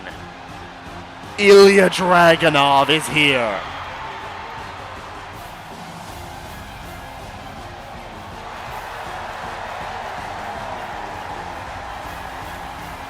Look at him go. Slapping the mat. Slapping the ground. This man's insane. And from Moscow, Russia, weighing in at 187 pounds, Ilya Dragunov. That man right there is a true champion, goes Marcel. He is a current champion, not here in the GWE, but in the WWE, the United States champion, been putting on classic after classic after classic. No one told Ilya the wrestling's scripted. Honestly, absolutely. He is there, willing to fight anyone at any time. A man built on unscripted violence. No John Moxley, though. Ilya Dragunov is one H-bomb or one torpedo Moscow away from knocking your lights out. And if I'm Pie or if I'm Sayakiller, I am watching out for when Ilya goes to the corner or for when he just starts flying at you. Yo, why are you smiling at me like that, my guy? He got that smirk. Ilya fights like every match is to the death. Where's his tattoo? I don't know.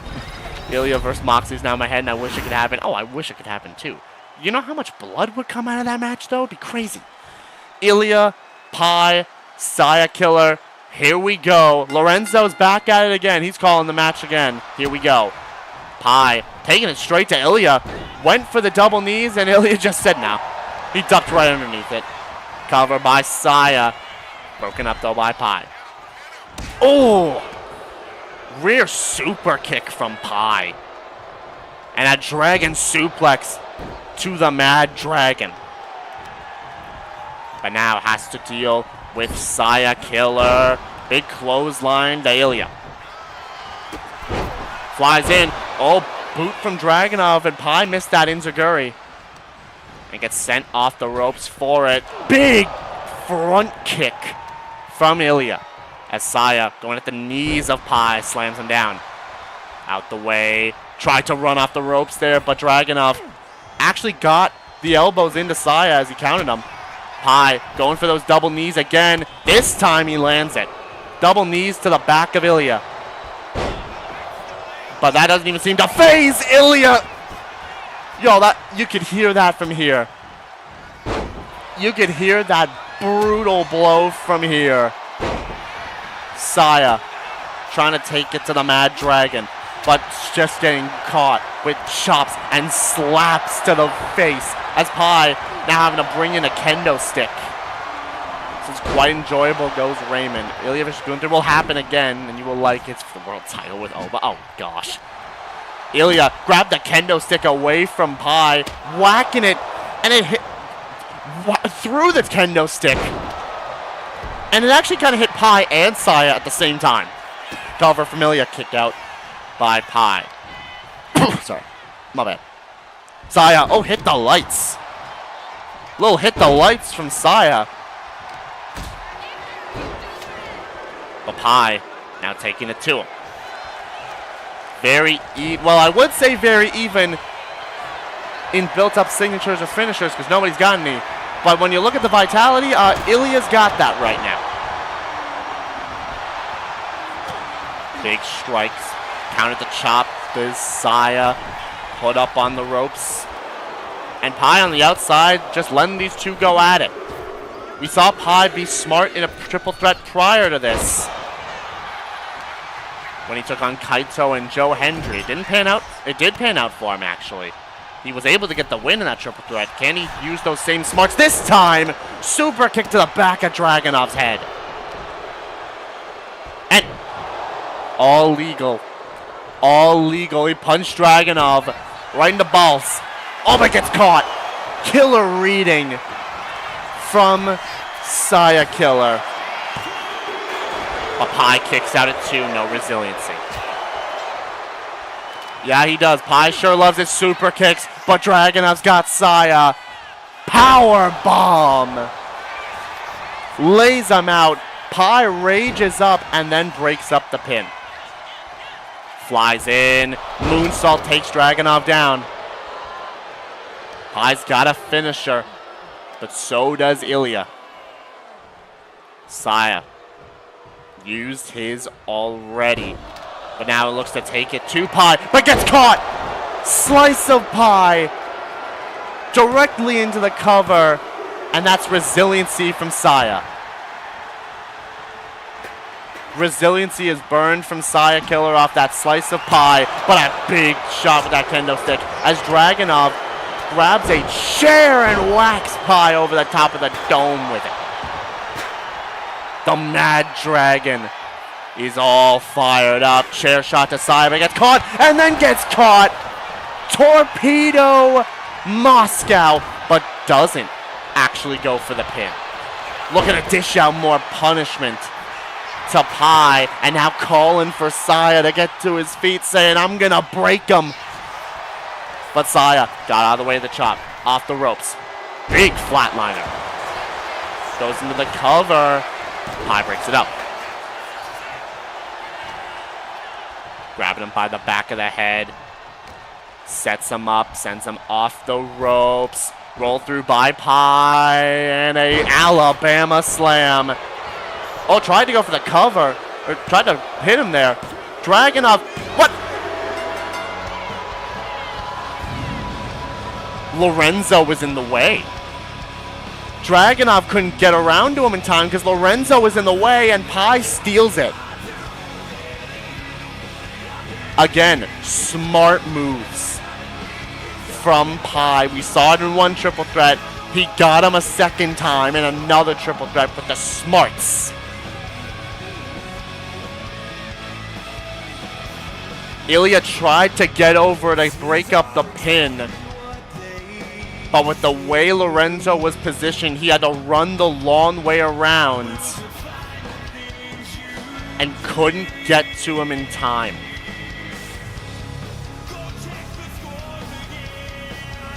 And Pi steals the win, just like that. Big forearm there from Pi. You see that chair shots from Ilya. And honestly, Ilya did kind of make a little bit of a mistake here because he hits that Torpedo Moscow on Saya. He had the match won. But then it was right there. Ilya went the long way around and couldn't break it up in time. Don't know what Ilya was doing, but Pi was the first person to win here for a reason. Seems he really is here to show the world, goes Raymond. Yeah, Ilya's probably going to want to run back at some point. Nonetheless, congratulations to Pi 40% of you on Pi, 30 for Ilya, 30 for Saya. It's Pi who got the job done. As we go ahead and move on to our main event of the evening. We are not even at the 2-hour mark. We are not even at the 2-hour mark, y'all. What are we doing here?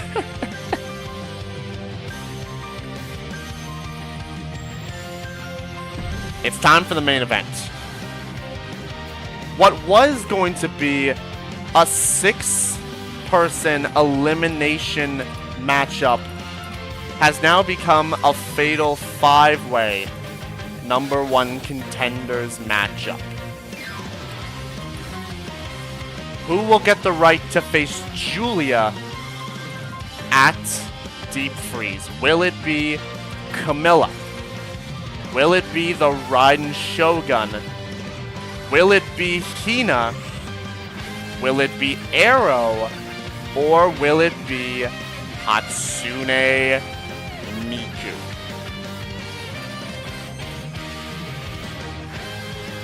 Yeah, Noom was very right.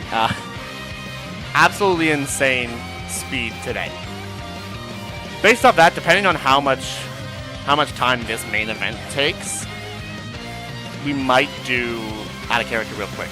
Depending on how long this one takes, I might consider doing a dark match. Just one, not many more, but just one extra little dark match. Just to really base off the non-easy mode thing that happened for the world title. You can call that in there or something like that.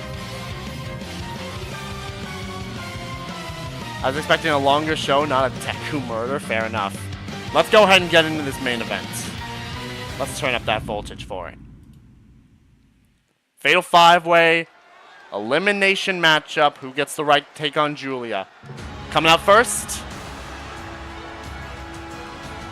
Camilla. The following contest is an elimination match. Making her way to the ring from another time, Camilla is here. Polka's got his vote on Miku. So does this mystery person, the second mystery person at least. Anyways, me versus Deku is a dark match. Hey, be an interesting one opening. Maybe we do that. Either way, Camilla is out here.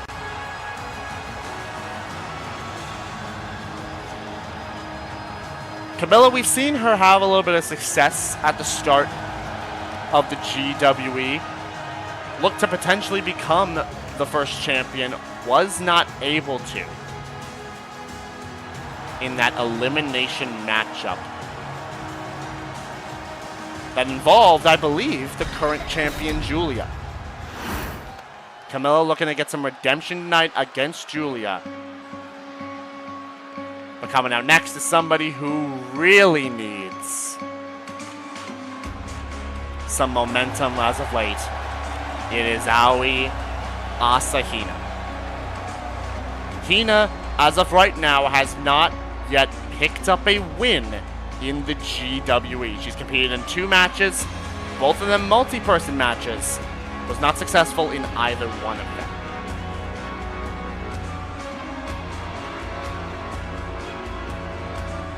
Hina needing this opportunity, wanted this opportunity to take a chance and challenge for the title. The GM graciously gave her the chance to do so. Lantern carried down to the ring and all. Asahina looks to make a statement tonight, looking to get herself in the win column and looks to get herself a championship match with Julia at Deep Freeze. Now, I have been wondering a few things, and I got the chance to talk to Hina before the matchup. Asked her about her psyche going in. She said she's confident. She knows that she's got to step up her game to get this done.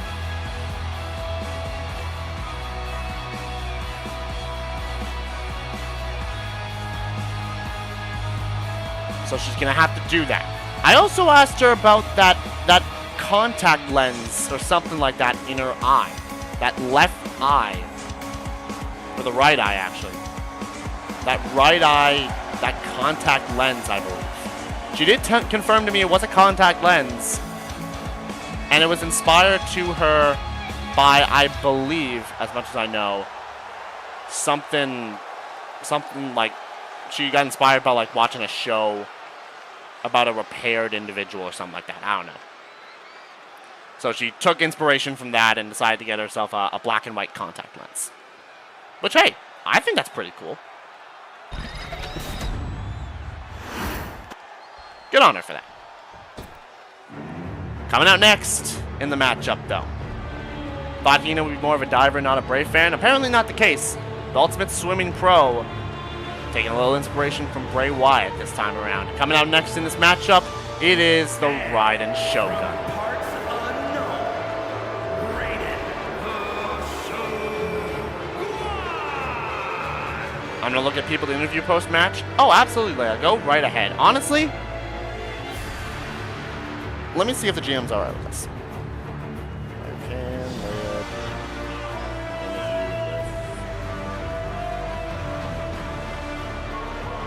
Okay, yeah, brilliant. So Leia, good thing I just heard back from the GM. Feel free, whoever wins this #1 Contenders matchup, this Fatal 5-Way, to interview them. You can interview them, whoever wins it.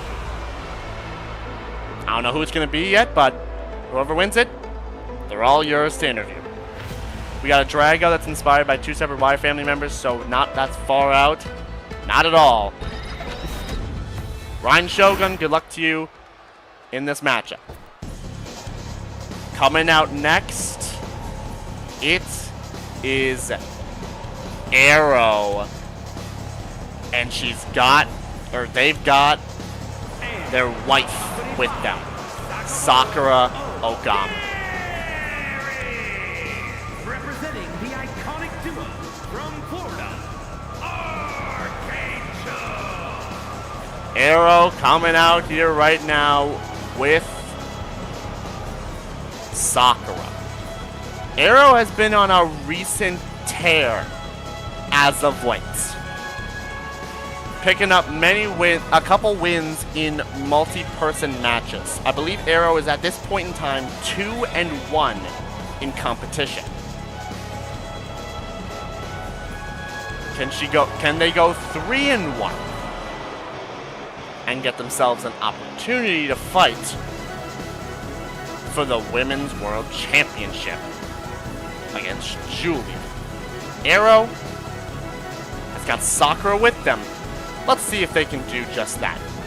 Maybe we'll see if Sakura pays dividends as well for MX Ogami. Coming out last in the matchup, it is the Vocaloid sensation herself, Hatsune Miku.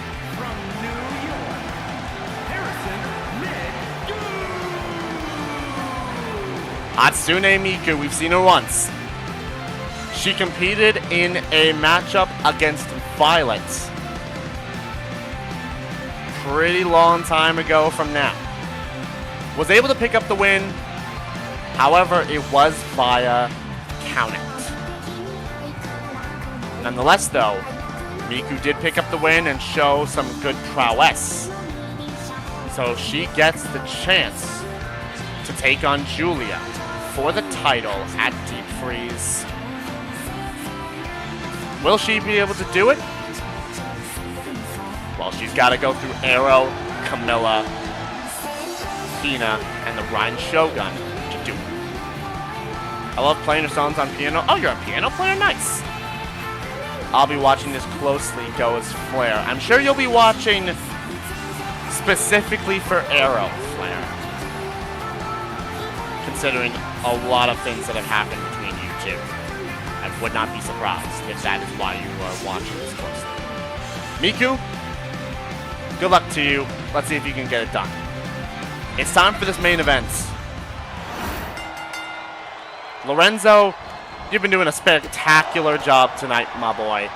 Please don't get hurt in this one. We've gone all night without you taking a single bump, and I'm hoping to keep it that way. Raiden sending Hina into the corner, but then taking it to Arrow as Camilla taking Miku down early doors. Kick out at 1 though. Remember, this is not one fall to a finish. This is an elimination matchup. Pinfall or submission.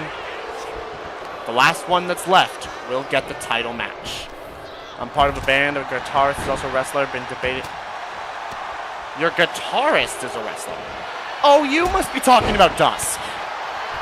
You must be talking about Dusk, huh? Because I only know of one guitarist that's actually a wrestler. That must be who you're talking about. Miku vs. Arrow. Sounds familiar, huh? Miku taking it to the Raiden Shogun. Yo, Sakura, what are you doing? Sakura taking the turnbuckle pad off. No, he wrestles elsewhere. Oh. Okay then. Fair enough, I guess.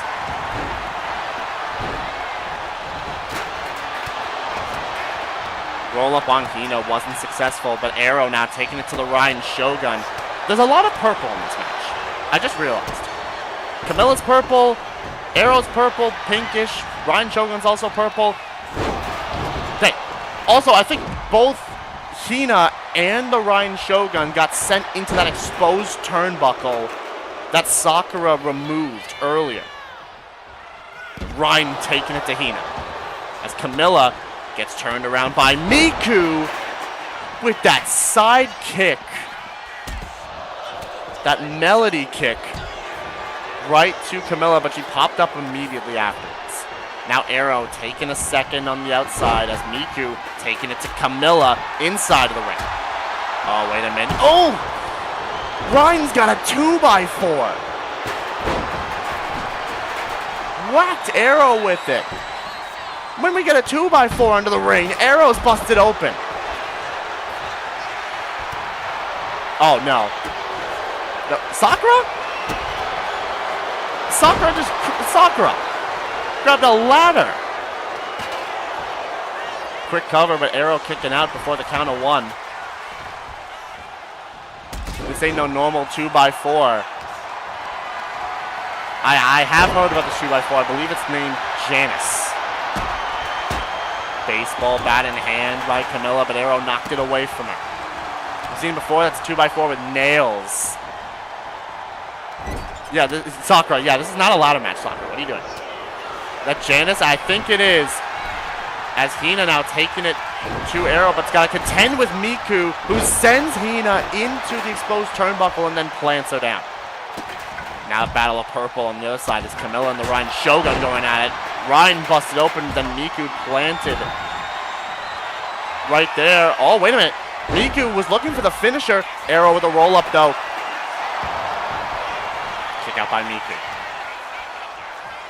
Arrow set up, big chop, another chop. Hina with a Luthez press to the Raiden Shogun and sent down is Miku with the hands of Arrow, who's raged up. Grabs the baseball bat as Camilla's got Janice and gets taken down. Hina just flies to the outside. And so does Arrow, but with not as much effect. Sakura distracting Lorenzo in the ring for whatever reason. Hina sending Miku down with that Uranagi slam. Camilla planting Hina afterwards. And now Arrow looking to pick and choose their battle right now, trying to take it to the Raiden Shogun, but then goes after Miku. Hina locking in a submission that let her win submission, but Camilla fights out of it. Raiden and Arrow going at it now. Trying to send Arrow into the LED post, but Arrow responds by throwing Raiden into Miku. And now all double team from Miku and Raiden on Arrow. Some shots there. And then a German suplex from Miku as Hina steps back into the ring. Oh, look at the gash on Hina's head. That is nasty. Oh, Raiden was looking for lightning strikes twice, but Hina got out of the way. Camilla tried to take down Arrow, got met with a boot. As Miku tried to grab the candlestick, didn't work. Sister Abigail connected on the Raiden Shogun, who burns resiliency. Raiden is the first one to burn. Camilla picking up Arrow and sends them into the ring. Hina with the baseball bat, but gets taken down by Camilla. As Arrow, oh, actually, hold on a minute. Arrow locking in a bow and arrow submission on the Raiden Shogun, but lets it go. Hina, what are you doing up there? Camilla hitting that signature on Miku, who kicks out at 2. Hina, what are you doing? He was just chilling up there, yo. He was chilling up on the ladder.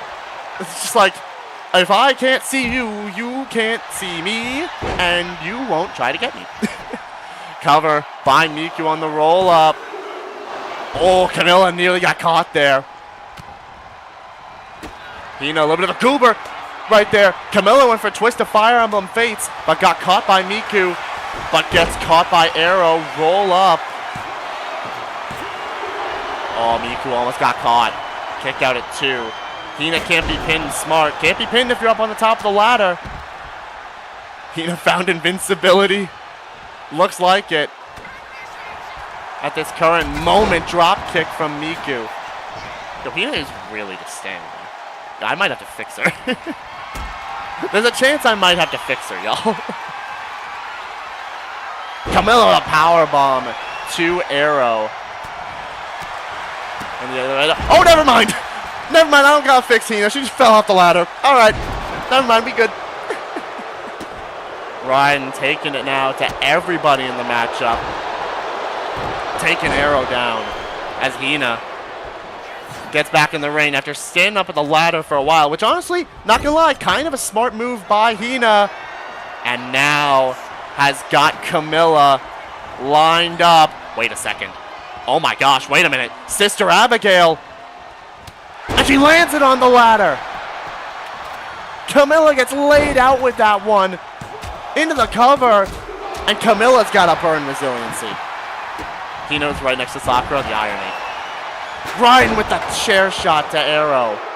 As Arrow trying to roll out the ring, gets a chair shot to Hina instead. That chair breaking over Hina. Now Camilla looking to go after Raiden.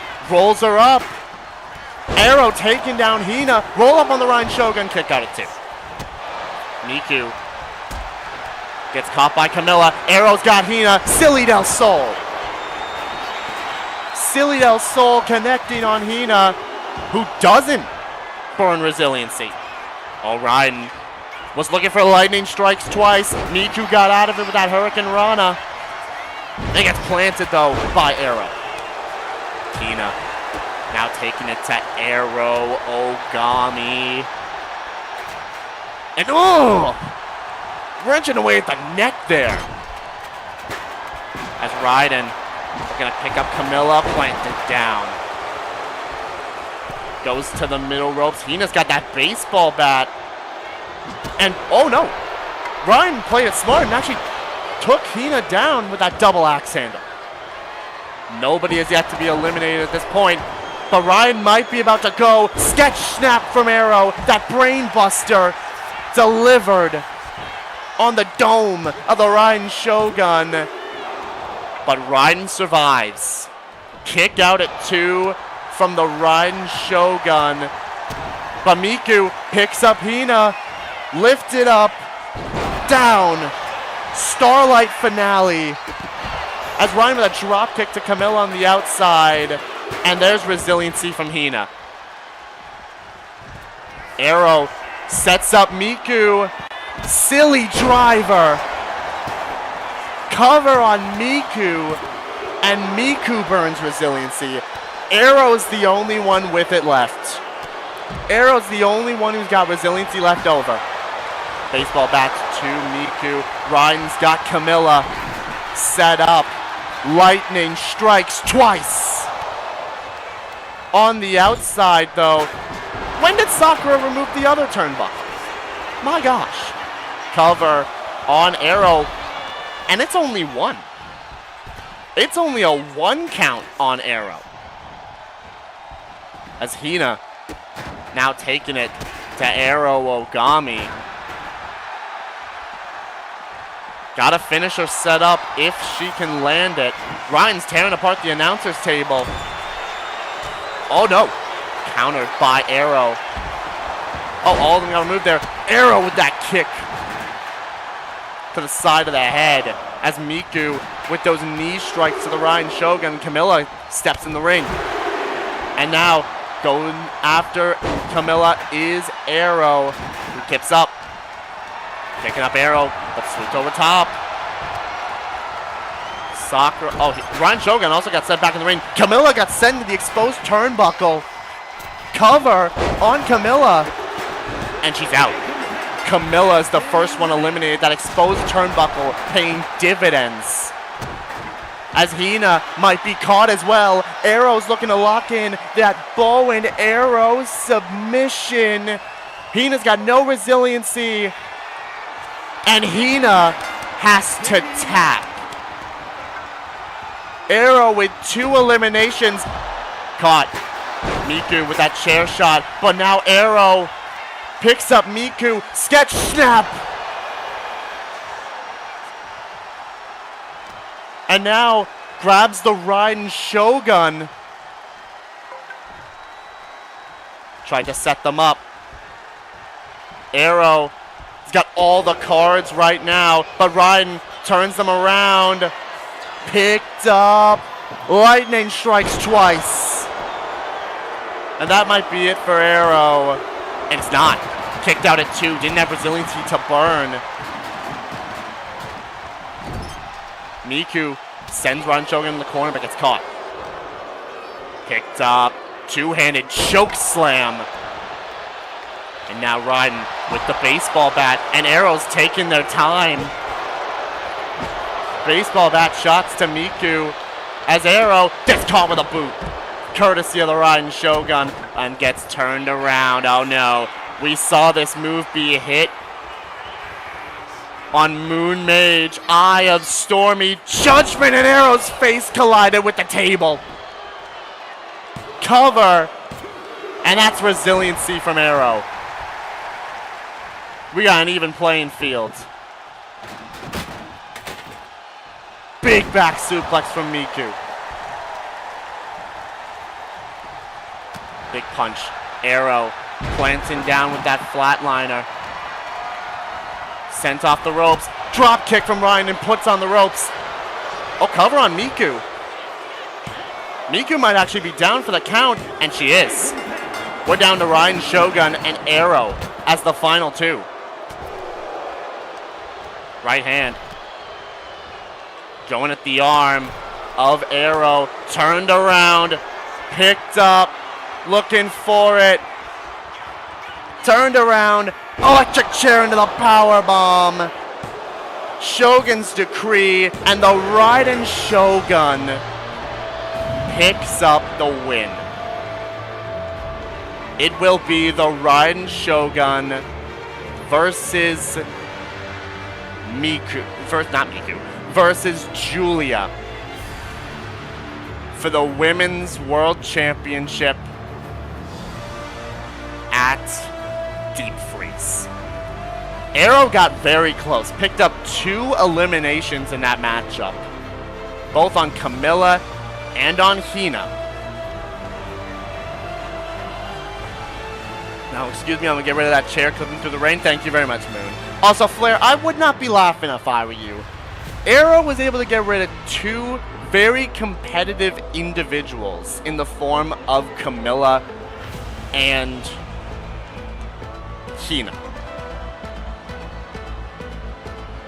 I wouldn't be laughing at that. Survived to the final 2. And yeah, Ryan did burn first. Still picked up the win as well. After all that, gets the win there. Cover on Miku. We get the elimination. And would set up for the Shogun's decree. That electric chair turned into the power bomb, planted down, and that would seal Arrow's fates.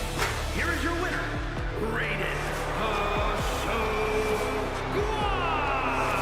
Ryan Shogun's got her sights set on being the GWE Women's World Champion. Congratulations to her. Gets it done. 46% of you on Arrow, 27 for Camilla and Miku, 18 on Ryan, 9 on Hina. It was Ryan Shogun who got it done. And that right there, ladies and gentlemen, is our show. Let's go over it real quick. The bruising on Ryan, yeah, that is real. Erza Scarlet with another open challenge. This time was answered by El Condor Pasa. It took a lot. Ayato Kayaku's Pianist of Phantoms Auditorium. Oh, okay. Well, nice to see you, Ayato. Welcome on in. Welcome aboard to the GWE. Erza Scarlet picked up the win in this matchup, but had to work for it to get it done. In a matchup between Ryan and Modest, we saw Jacob show up first, attack Ryan to start the matchup. In a complete back and forth, Ryan was able to pick up the win, but afterwards, Jacob still wasn't done, went right back after Ryan, and I'm certain that these two are going to have to settle it. We'll have to see as the night rolls on. But don't mind me just playing my music during Final Attack work. Alright, you know what? Moon, fair enough. You go ahead and do that. I'm not going to stop you. It was the tag team champions, just like last week when the Bro Gs picked up their win. It was Chie and Yukiko who picked up the win over Daisy and Peach. A well-contested fight between both teams, but then the Venom Vixens would make their presence felt, attacking Yukiko and Chie afterwards to set their sights on those tag team championships that they earned the #1 contenderships to get. We'll see what happens at Deep Freeze. As we move on, Miu was all alone tonight.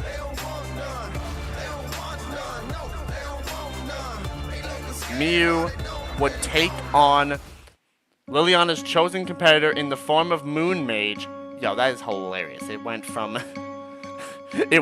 Moon's theme with AJ Styles to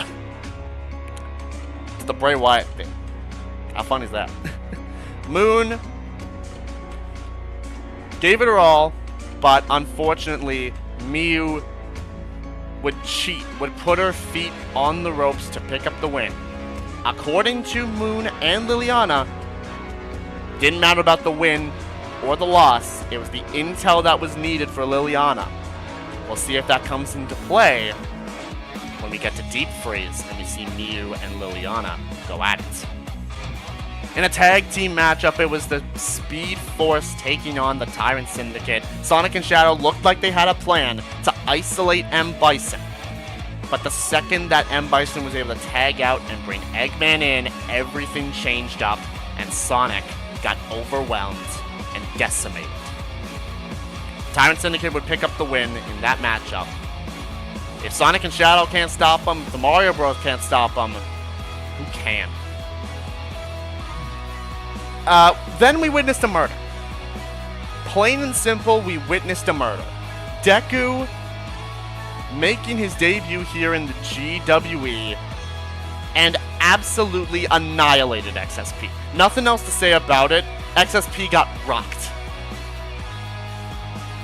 Going into the Intercontinental Championship tournaments, you gotta think some doubts are going in XSP's mind after getting absolutely destroyed by Izuku Midoriya.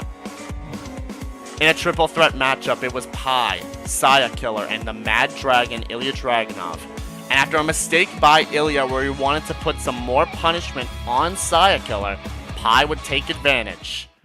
And due to the placing of the referee, Ilya had to go the long way around and wasn't able to break up the pin in time, Pi would sneakily get the win.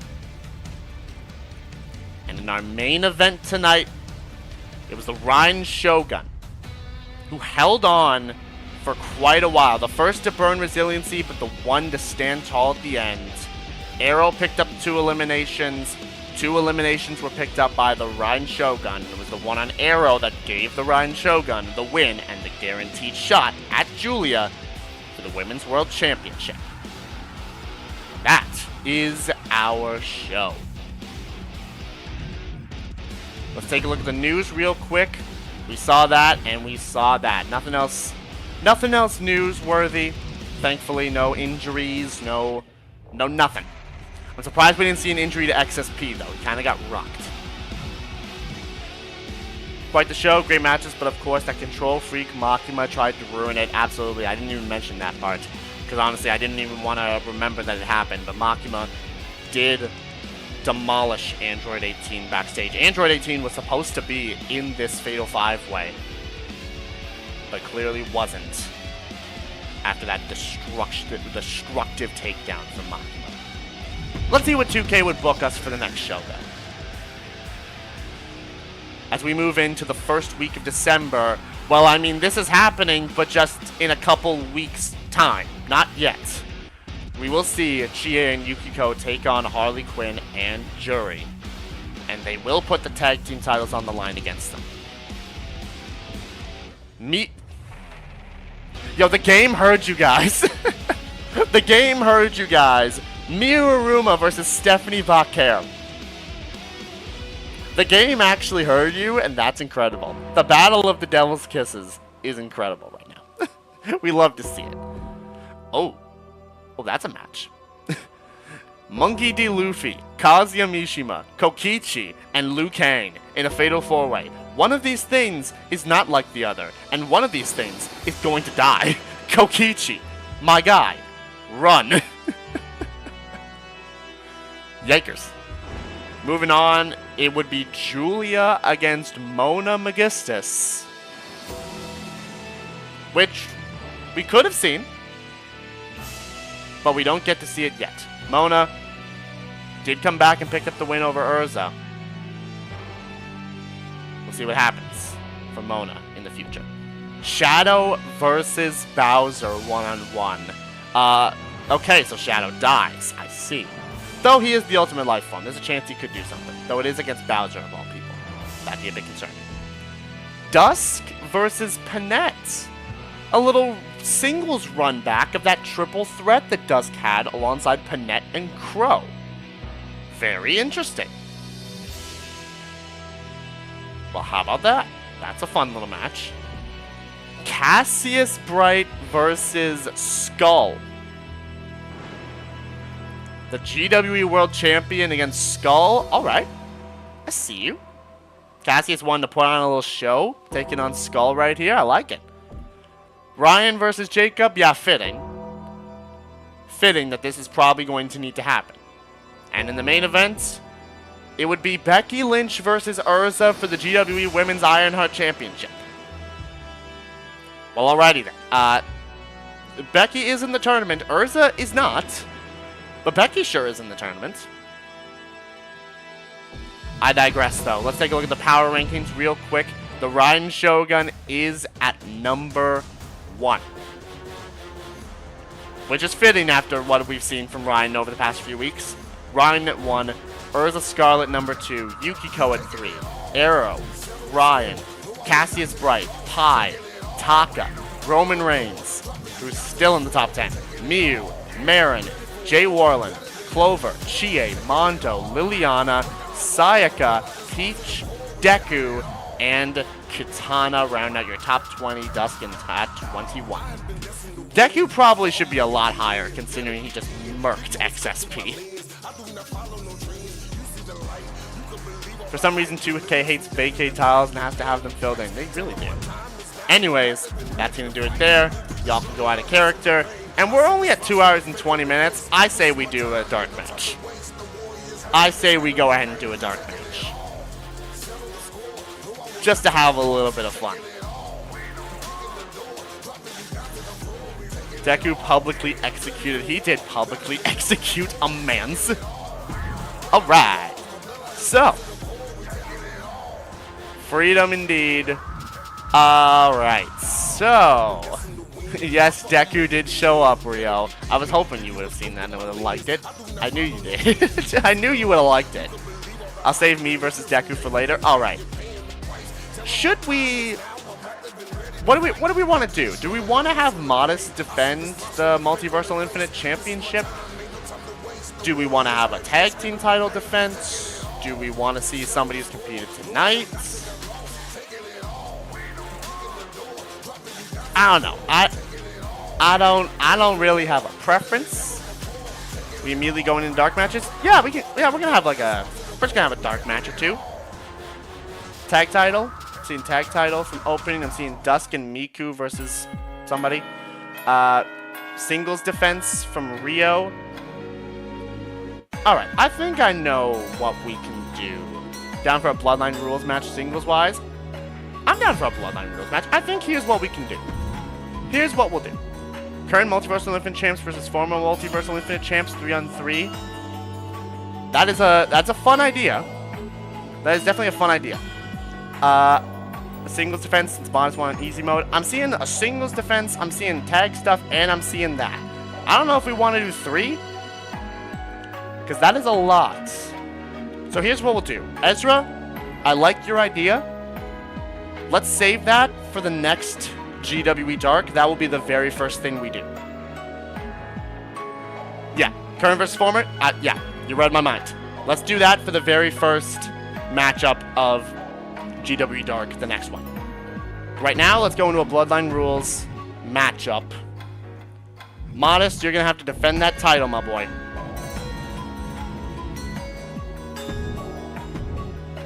And we got a booked dark match. We have like 3 booked dark matches already. Add it to the list. We have Hippo against Roman Reigns. We have freaking a few of them. I am? Oh shoot. Yeah, we have a couple booked freaking things. Deku killed him. Yeah, we got freaking Pi versus Tamina.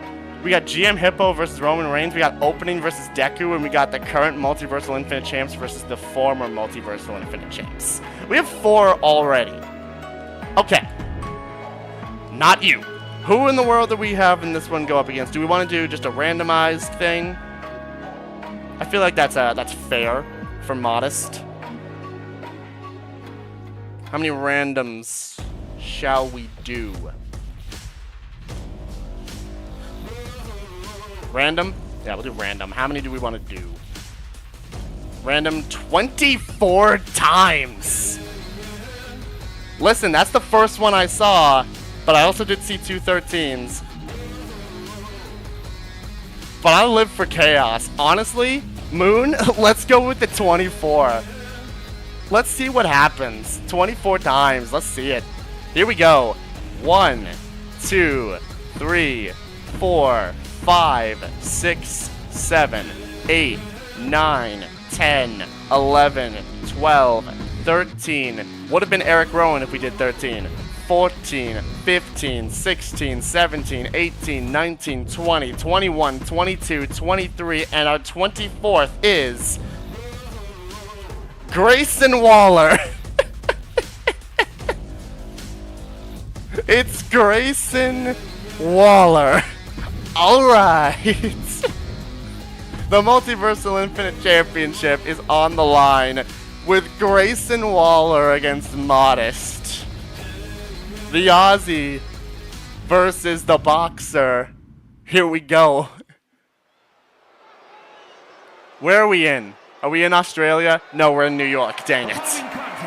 Who will we see come help these two out? We'll have to see. The man I stole a move from. If Grayson Waller wins this at a 74 overall, we've seen crazier things happen, though.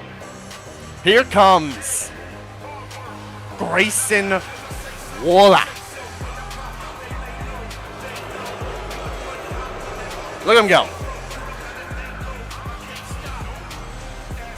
Bloodline rules for the championship. Grayson Waller.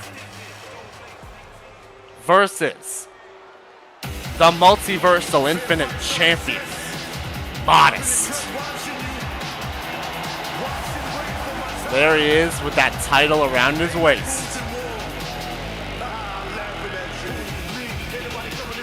Modest. Let's see if you can get the job done against Grayson Waller. The Multiversal Infinite Championship's on the line. It's Bloodline rules. It's Grayson Waller. It's Modest for the championship. Grayson, Modest, here we go. Grayson is a 74 overall, by the way. He has no resiliency. This man locked in a Coquina clutch out the gate. Modest, though, gets out of it early doors. Immediate roll-up on Grayson. Get a kick out. Oh! He tried to roll in at him, and Modest said, nah, clothesline, you down. Jeesh. The elbows from Grayson. Big chops. But now Modest firing back with strikes of his own and a standing Kimura. But Grayson gets out of it. Couple strikes, picks him up. Down with the punch to the face. And it is Bloodline rules, so all weapons are legal. But Modest gets taken down by Grayson. Out of the way, big clothesline by Modest. Picked up now. Grayson went for the double axe handle, missed that. Modest with strikes. There's an uppercut. And a big Northern Lights suplex. A kick out by Grayson. The punch.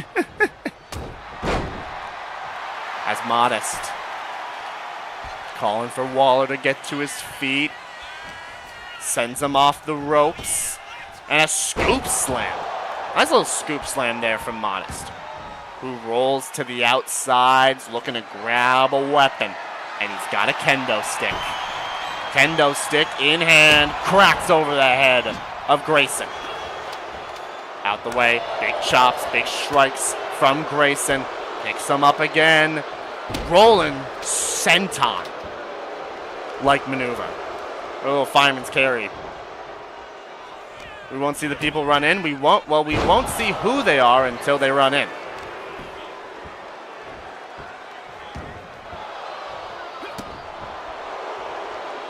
Grayson Waller taking it to Modest, right hands from Grayson. Oh! Modest the first one to call somebody in, and it's The Miz. The Miz is here, and he's got Grayson skull-crushing finale. Oh my gosh. And Grayson's got Logan Paul. Miz? Miz? Miz! Logan Paul's in here, but what was The Miz doing? Grayson gotta lose now. Oh gosh, he brought Logan Paul in. And he's got Elton Prince. Grayson Waller, and he's got Logan Paul and Elton Prince. What are we seeing here? What is this? We got the greatest PWE World Champion of all time in Elton Prince. Oh shoot. And Modest has got a prize fighter, Kevin Owens. That's actually kind of fitting. The boxer with the prize fighter. I like it.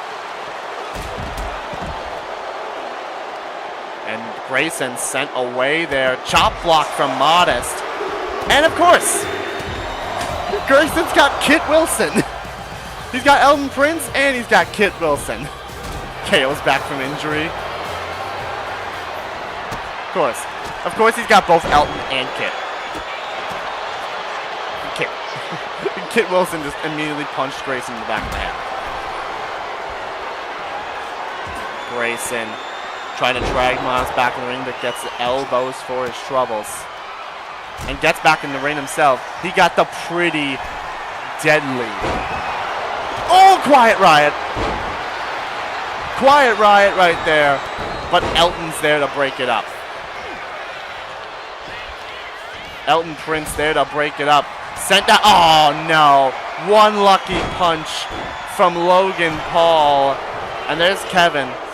Come back in. Grayson with the cover. Uh-oh. Oh, kick out. Kick out by Modest. Didn't burn resiliency. Grayson doesn't have anything built up just yet. Goes to the outside. Logan spinning the Miz around. As Elton taking it to Kevin Owens. Modest might need to call in his other last bit of backup. Because Grayson Waller's going to work on him right now. Modest, call your fourth. Call somebody else in, Modest. Goes opening. Grayson with the knees right to Modest in the corner. As Kid's taking it to Kevin Owens on the outside. Oh my gosh, he called out the GOAT. He got help from the GOAT. John Cena. Oh no, and he got whacked by a chair. Yo, he called his fourth out, and it's a doozy of a fourth. He got Cena. Let's go. Let's go, Modest. That's the guy right there. But John and Kevin both getting caught here. Kendo stick, but now Elton Prince slides in the ring. Suplex to Modest. As Logan Paul taking it to John Cena. But now he's got to contend with The Miz.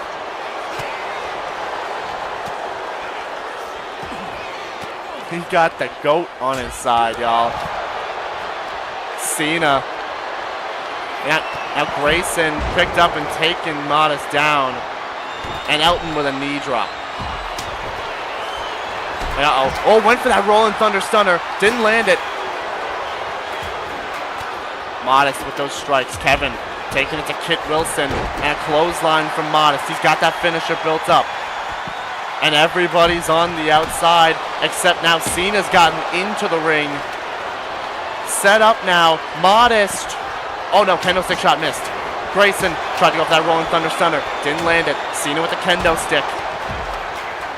Grayson sending Modest, but Modest sent him off the ropes himself. He's got the kendo stick again. And whacks Grayson over the head with that kendo stick.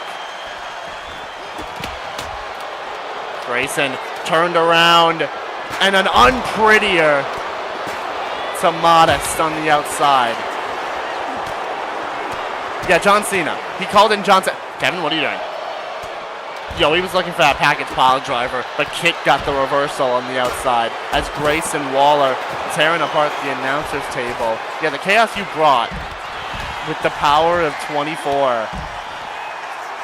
Yeah, you came back and you see John Cena. Those strikes from Modest. As Kevin sending Kit Wilson away. Trying to send Grayson back in the ring, but instead gets sent down himself. Grayson Waller. He's got the help of Pretty Paul. I came back. What's happening? Hey, Splendid. Modest is defending his Multiversal Infinite Championship against Grayson Waller. He got help from Kevin Owens, The Miz, and the GOAT. Modest has got some friends in very high places. One of them is John Cena.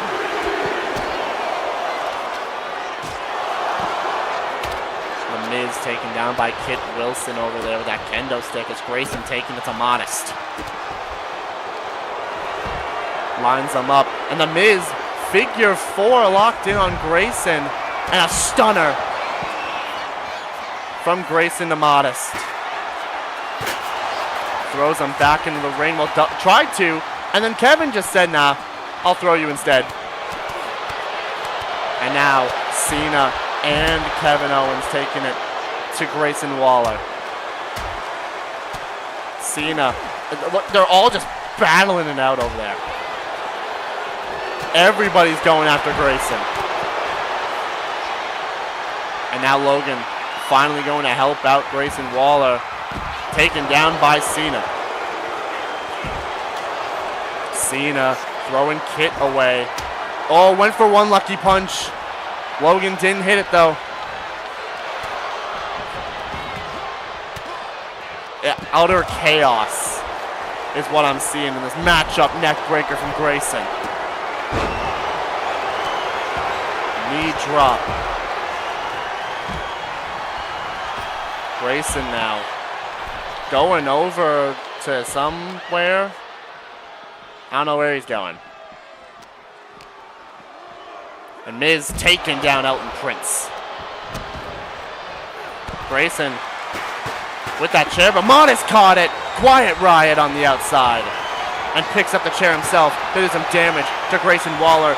Cena went for the AA on Kit Wilson, but he got out of it.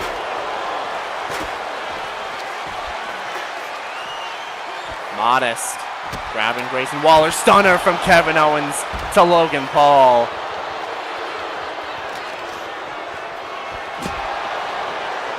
If Grayson wins this, I would be shooketh. Honestly, yeah, same. If Grayson wins this, that'd be insane. Big kendo stick from Elton Prince. And doing the little finger waggle. Oh, and there's that big boot.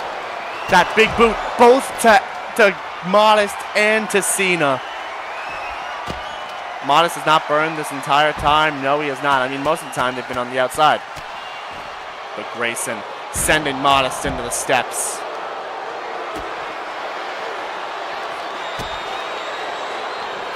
Grayson grabbing Modest, tosses him into the ring, where Kevin Owens and Kit Wilson also are. Modest, oh no, oh my gosh! Rolling Thunder Stunner with absolute magic involved, and Modest has to burn resiliency. And Modest is floating. Stunner! Uh-oh! Kevin got Grayson, picks him up, package, drop. And now Kevin Owens sets him up. Stunner! Stunner, and now Modest locking in a figure four. Figure four locked in, but he lets it go. Modest.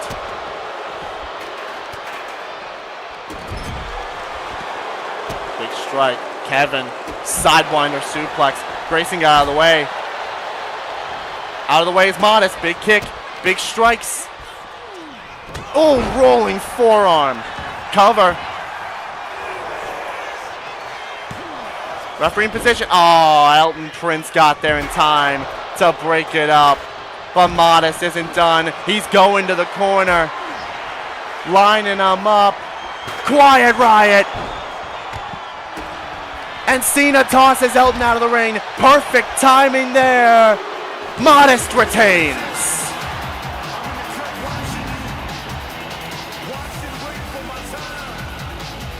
Modest retains the title.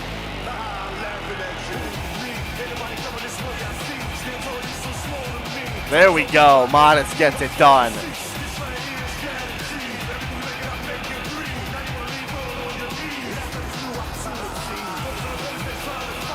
Well done, Modest.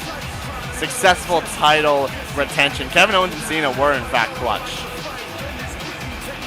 Thanks to Cena with that Irish whip reversal.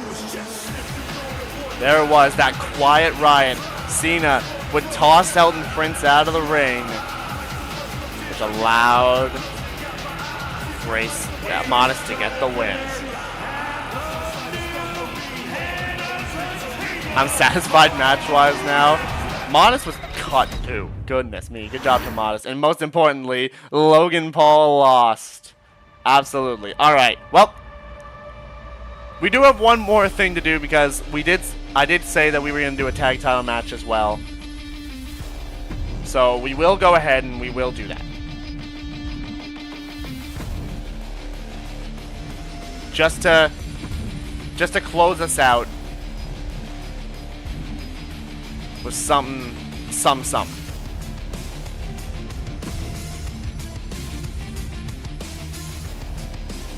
It It is 2 hours and 40 minutes, though, actually.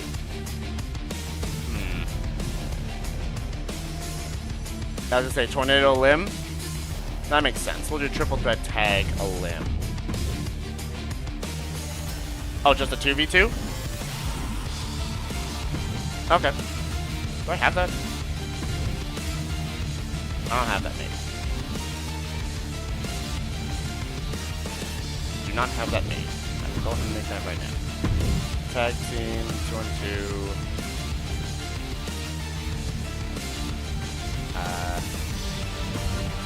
Tornado tag. Elimination, falls down anywhere. 12 for random. I would say random. However, Dusk also did have the idea of teaming up with Miku. That's why I originally had the triple threat option, so I'd give Dusk and Miku the opportunity and then get a random team in there.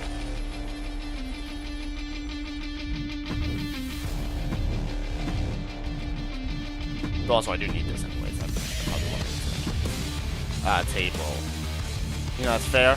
Yeah. That's that. 2 on. Maybe make this and then do the triple. Yeah, that's what I'm gonna do. 2-on-2 away. Alright. We made it. We'll go triple threat tag a limb. Triple threat sounds good. Alright, so Dusk and Miku. I know I'm controlling Dusk, just gonna do that real quick. There we go. We'll get the tag champs in there, which are currently in the possession of Moon Mage and CM Punk.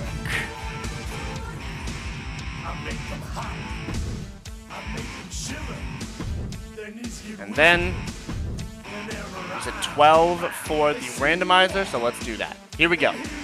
1, 2, 3, 4, 5, 6, 7, 8, 9, 10, 11, and Joker.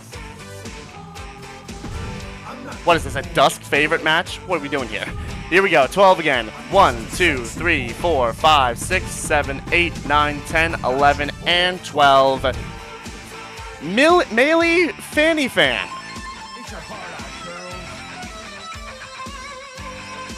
Melee Fanny Fan. Alright. Tag titles on the line. We got Melee Fanny Fan, a freaking My Rise character. Teaming up with Joker. What are we doing here?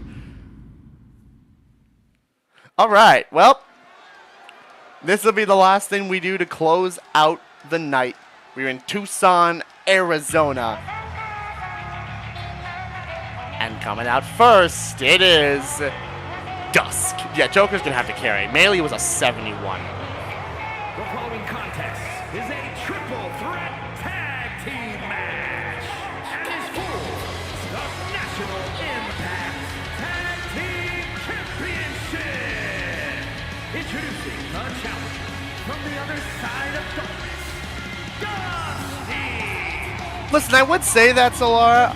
We do know who's most likely going to get eliminated first. We also said that about Tamina, and look what the frick happened to Tamina. I know ain't nobody Mina, but still. Dusk, you get to team up with Hatsune Miku. It's always the underdogs that do the best, as we know. Here comes Miku.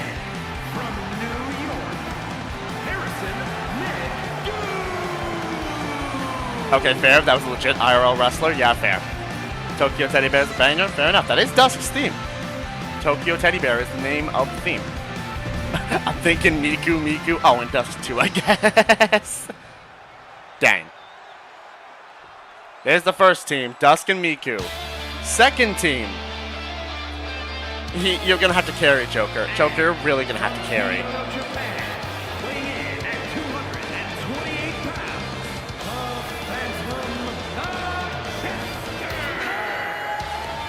Joker, you're gonna have to carry, my guy. This is not gonna look good for you.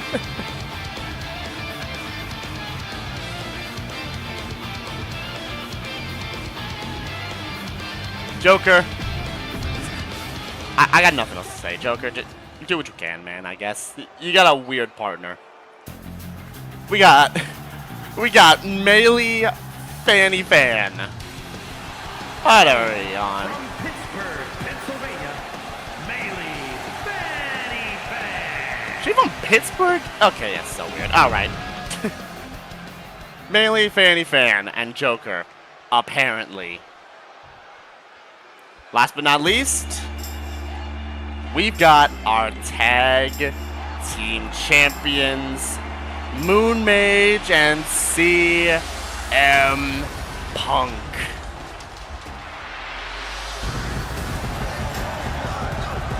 The Forgotten Partners now teaming up and becoming tag team champions.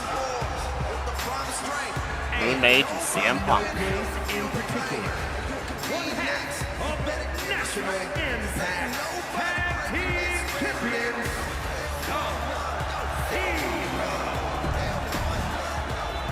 Moon Mage, one half of the tag team champions. The other half is CM Punk. You know why I keep skipping it. Now I'm gonna have to timestamp this if they lose the titles. Yeah, I'm sorry, Polka. If they lose the titles here, I got nothing for you, man. I'm sorry. It's Dusk. Oh, dang. Joker, an immediate roll-up on Punk, who gets reversed immediately. Kick out there. Dusk with a super kick to Melee. What if they don't lose here? If they don't lose here, well, then they don't lose here. If Dusk and if Miku and Dusk don't win, and if Moon Mage and CM Punk retain, they just retain. I think it's Cena too. Oh no! Don't put that evil out there. No, don't put that evil out there. That'd be horrible. Yeah, my bad.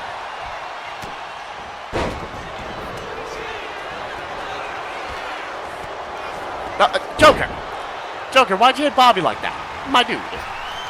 Miku gets tossed out of the ring and then dropped by Joker. Then the Dusk. To Dusk. Joker. Yeah, let's freaking. My brain no work.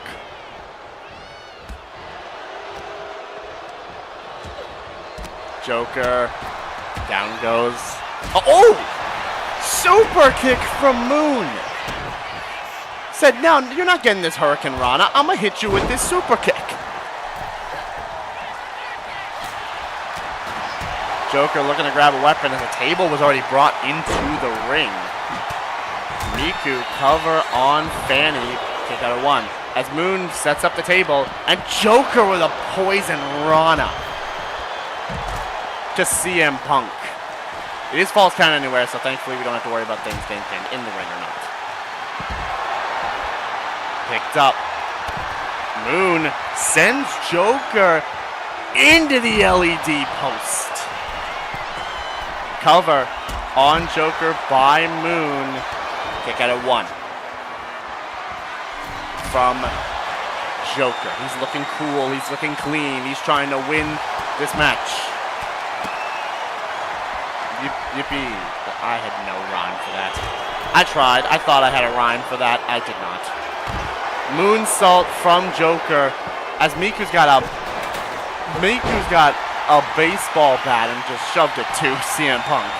Yeah, don't make me look like a hypocrite with the other people would. False camera, yeah, I saw the ref still in the ring, got worried, and then he left like, oh yeah, it's these rules. It is these rules. Miku taken down by Punk. As Moon, calf crusher on the outside to Joker. And Melee Fanny taking down Punk as Joker got out of that calf crusher. Bobby outside of the ring now, waiting in. Joker with that Jokerplex. But then gets caught by Punk. As Miku with that side kick to Fanny. And Punk taking Dusk down as Joker lays out Moon Mage.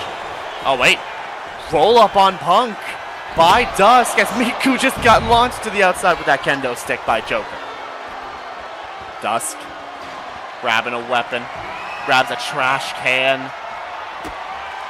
and sends Punk, well, tried to send Punk into it and then instead gets caught into it themselves.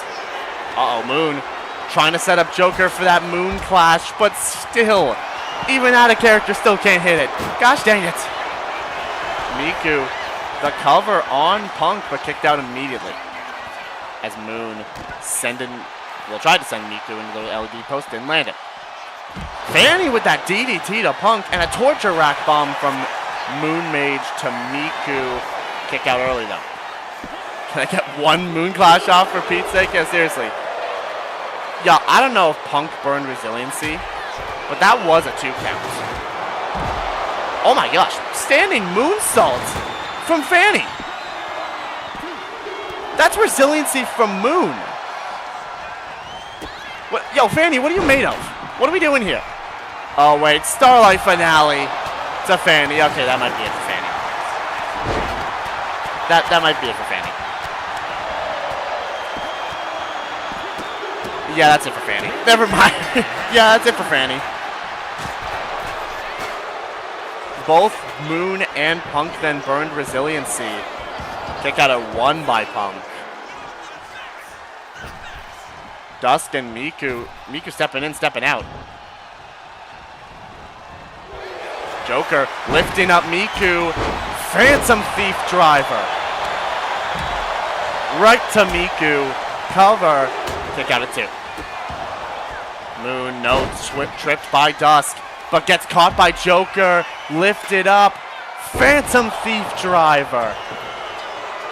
You did call it. Dusk kicked out without burning resiliency. Well, alrighty then. I think Moon got taken down there by Joker. Turns Punk around. Big steel chair shot. Uh-oh. Miku, cover on Moon. Kick out at 2 though. Moon survives. Joker with the shots to Dusk. And then gets taken down by Miku. This is definitely Vampire Side Dusk. Okay. Yeah, fair. Probably. Dusk. With the table. Hits Joker with it as Punk takes Miku down. Slides back in the ring.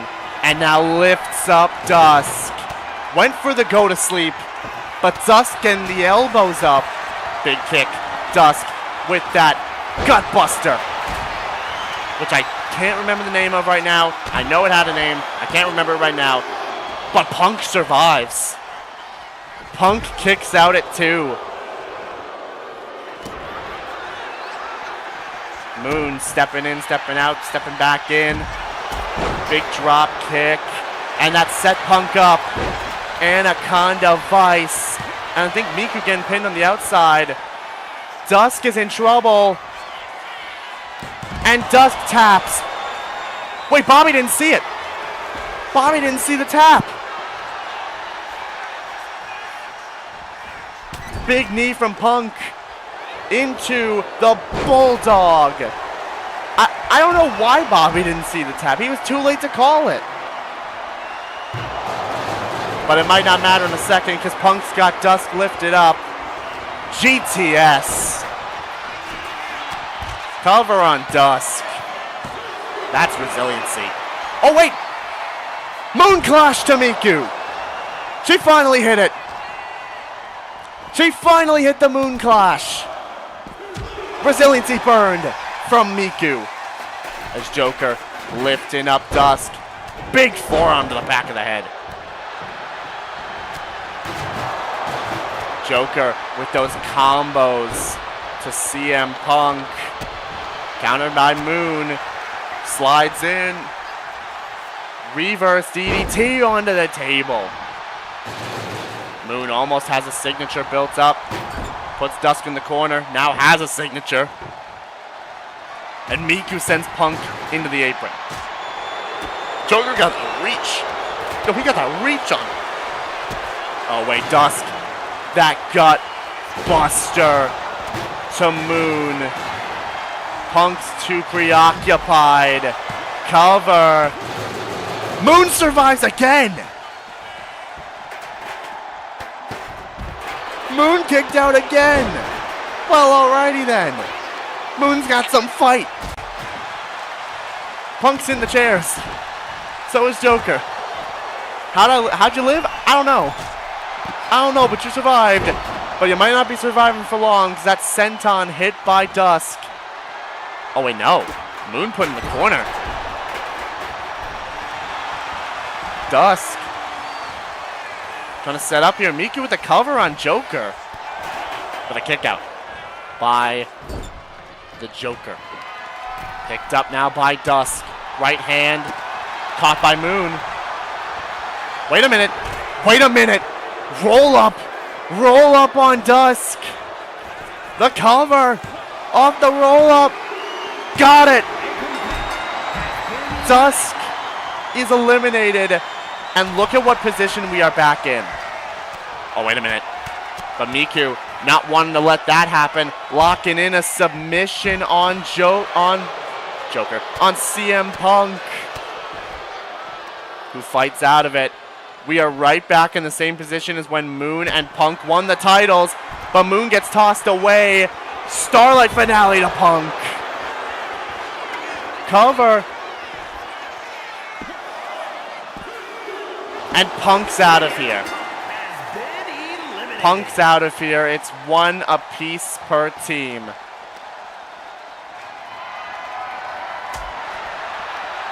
Moon. Oh, German suplex. Miku.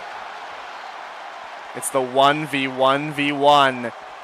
Moon has a signature. Yo, can we see? Cameraman? What we doing? Joker grabbing the steps. Oh, wait. Oh, no, he tried to toss him at Miku. Didn't get to.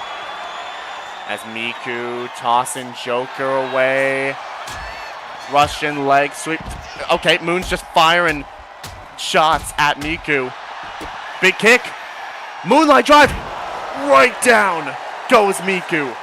And then picks up Joker. Tosses Joker away.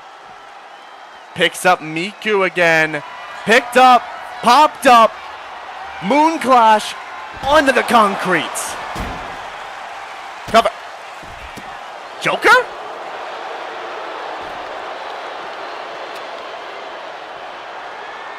Joker? What was that for, man? You could have had the elimination. Well, that was a weird one. Slammed down and now goes after. Maybe Joker just wanted to eliminate Miku himself. They are breaking reality. Spanish fly. You know, maybe there's a chance Joker wanted to eliminate Miku himself. Maybe wanted to prove he's the stronger character in Sonic Racing Cross Worlds. Which isn't even either one of their things. But they're associated with Sega, so it counts. Joker lifts up Miku. Little airplane spin into a TKO. And everyone's down. Until now, because Moon's getting back up. And goes around the ring. Around the steps again. Joker. Sharp shooter. Locked in on Miku. And Miku taps. Miku taps. We're down to Joker. And Moon, oh no, lifted up. Phantom Thief driver. And I don't think Moon's kicking out of this one. Joker and Melee Fanny Fan are tag champs.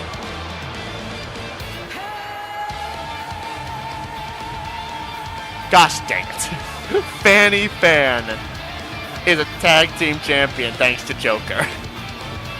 What the crud? What are we doing here? Well, he won this for Fanny. He did. He was looking cool. And Joker got it done. Fanny's somehow champion. I don't know how we're in this situation where Fanny is champion, but that sure is the case. As that Phantom Thief driver was enough to put Moon down. These are the champs.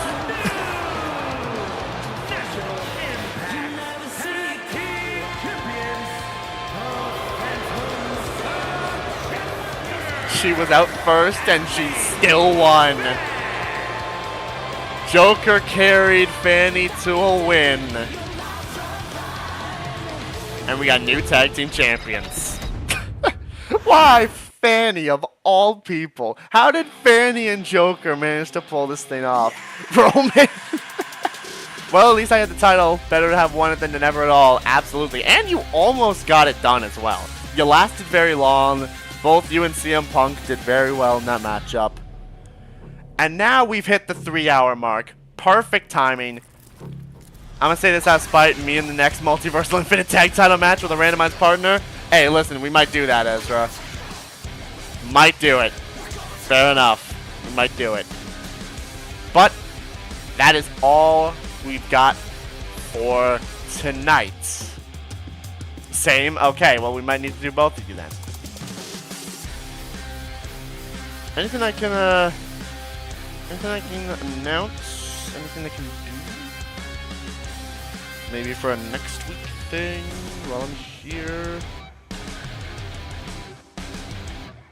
Yeah, actually, you know what?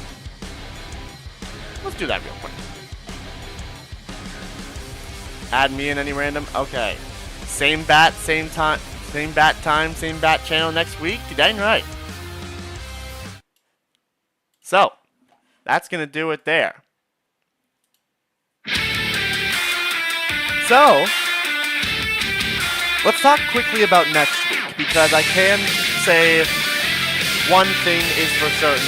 We have ourselves our start of our tournaments. Or tournaments, rather. The IC title tournament and the Iron Heart Championship tournament. Matchups to start off this tournament next week is the Loud Island. How about now? Didn't expect it to be that loud. Probably because I'm at 100 volume on it now. Anyways, not the point. The point is, we've got ourselves the Intercontinental Championship and the Ironheart Championship tournament. Each week, we'll see first round matchups, and we'll have 2 for each bracket. For the men, the Intercontinental Championship title tournament will start off with the Boxer. It's not the Boxer we saw tonight in Modest, but it is the Boxer of Seas, Akihiko Sanada, going one-on-one with the Final Fantasy First Class Soldier, Cloud Strife. That will be a first-round matchup. The other first-round matchup we'll see tonight, or next week, will be Ryoma Hoshi, one-on-one with Ryan. I'm certain that something might happen in that one, considering what we saw tonight. But Ryan and Ryoma will go at it one-on-one next week. For the women's side of things, it will be Chie Satonaka, one half of the women's tag team champions, taking on the debuting Melina from Mortal Kombat. And our final one will be Cloverfield one-on-one with the man, Becky Lynch. Get excited for that. Plus a whole lot more. We'll see all the rest of them later on tonight. With obviously the Erza Scarlet Open Challenge, plus a couple other things. It's going to be a fun week. So thank you all for tuning in, and we'll see you next week for Monday Night Voltage. Play me out. I will see y'all later.